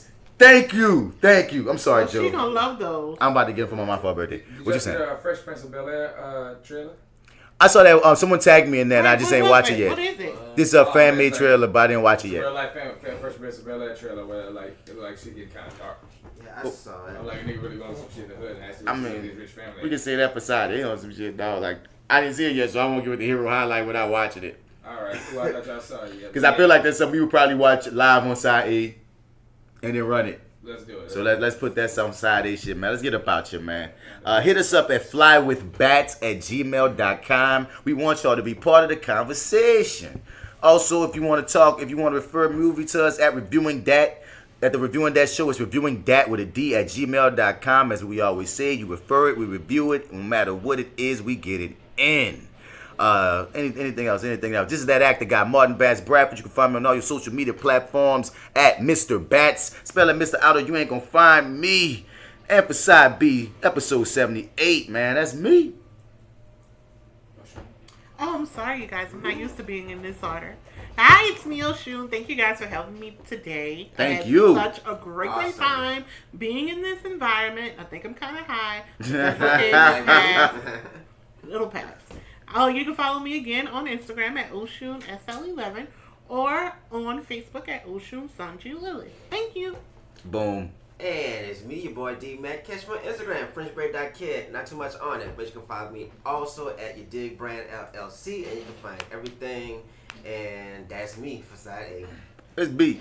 Oh, nah. For side B. You digging it? Whoa, nah. Long dick 'em. Ha ha ha, stick 'em. This your boy AlphaJo, fresh out of the gumbo, still deep in the room. And if you're out in the streets and you're looking for me, you can find me on IG, AlphaJo, no E, 504. And for 78 side B, we out this bitch. Thank you, Oshun, for coming. Thank you, Chris, for sitting in too. Listen, they putting your 5 cents in and dropping dimes, you know. Wait, that don't go together. Man, listen, I got a dime. Really, I only got 8. He said, I got 2 nickels, that's a dime, and that's 5 cents. Boom. Come on, not stretch it like I break it, you know what I'm saying? What? I don't know, son. Joe high. Old spirits get to talk about them high. Old spirits get to talking with them high. You thought it. I was like, what is he saying? No. Man, bro, tell her where to find your ass. Whoa. Man, you can find me then on Facebook at Joseph Alphaman Pines. And, she. We out this bitch. We outie, man. We out. Yep. We're gone. Yeah. Chillin' on the couch, hand on my pouch, just waking up, watching Homeboy House. Thinking about the day I had to press rewind, play. When I say being a doctor was my goal, ambition, thing I wanted to be. Until I learned the work that it took, and I would be in infinite debt. Then I imagine myself 80 years old, dead with debt over my head. Too much doubt, gotta go another route. Once I got on the music, I ain't never getting out. I envision my life and how I'ma live it out. Kids and a wife, I hope I figure it out. So until then, rule 10, gotta wrap it up, cause life moves on even if we get stuck. So I turn back on the tube, now I'm on the cool, watching set it off, wishing I would make moves. The Tipo was a fool, but the blues, it will hit ya. So you stay inside so them bullets might miss ya. You can get your issue any single day, make beats at my home so I never fade away. Learning notes and keys, I gotta sit alone. I used to pray to God, but we don't get along. Preachers and believers trying to turn me around, but I should still be proud even if I'm not down with G.O.D. My real F-A-T-H-E-R are not in my vision of tomorrow. He's still living, never forgiving. I order, try and get along, but twice he ran alone, so now I stand alone. But I ain't lonely. Wheat, cheese, and turkey used to be baloney. Smart kid growing up, adapted in an instant. Winning every day, see my past in the distance. I don't regret a thing, cause I love my existence. Kinda militant, but that's just sentiments from living this life. Still got an open mind. People surprised I never been shot or did time. Step out on the porch, nothing ever changed. Stuttering Jerome, old girl, what's her name? There go old Missy. Look at Miss Barbara and the lady who made the frozen cups daughter. Yeah, I got smarter. Learned from the dumb, been in my own lane. Just never had my own drums. Used to rap about clapping, they never had a gun. I was just imitating, but with a little patience, I'm 3 years ahead of my time and stimulating for me to imagine what would have happened if I was saving like every week. Cause living off pennies ain't sweet, it's bitter. You can be my nigga, but they don't mean that you fam. Trust is like putting a loaded 48 in the hand of a woman or a man who got a tour of your plans. Now you're looking at your casket, the invisible man. Cars and the glam and entertainers demand. Isn't what I need, have me like Joe Queen, Phoenix. I'd rather never have an image, but shout out to the ladies in Jits, whoever did it. I ain't a known rapper, but I represent it. Up on the track, New Orleans to the ending. Looking at a picture, the past feels near, but I'm living in the now and she so last year. Gotta go to work, do I wanna go to sleep? Been up all night with this beat on repeat. But life don't wait and money don't make itself. I need stability, but what I want is wealth.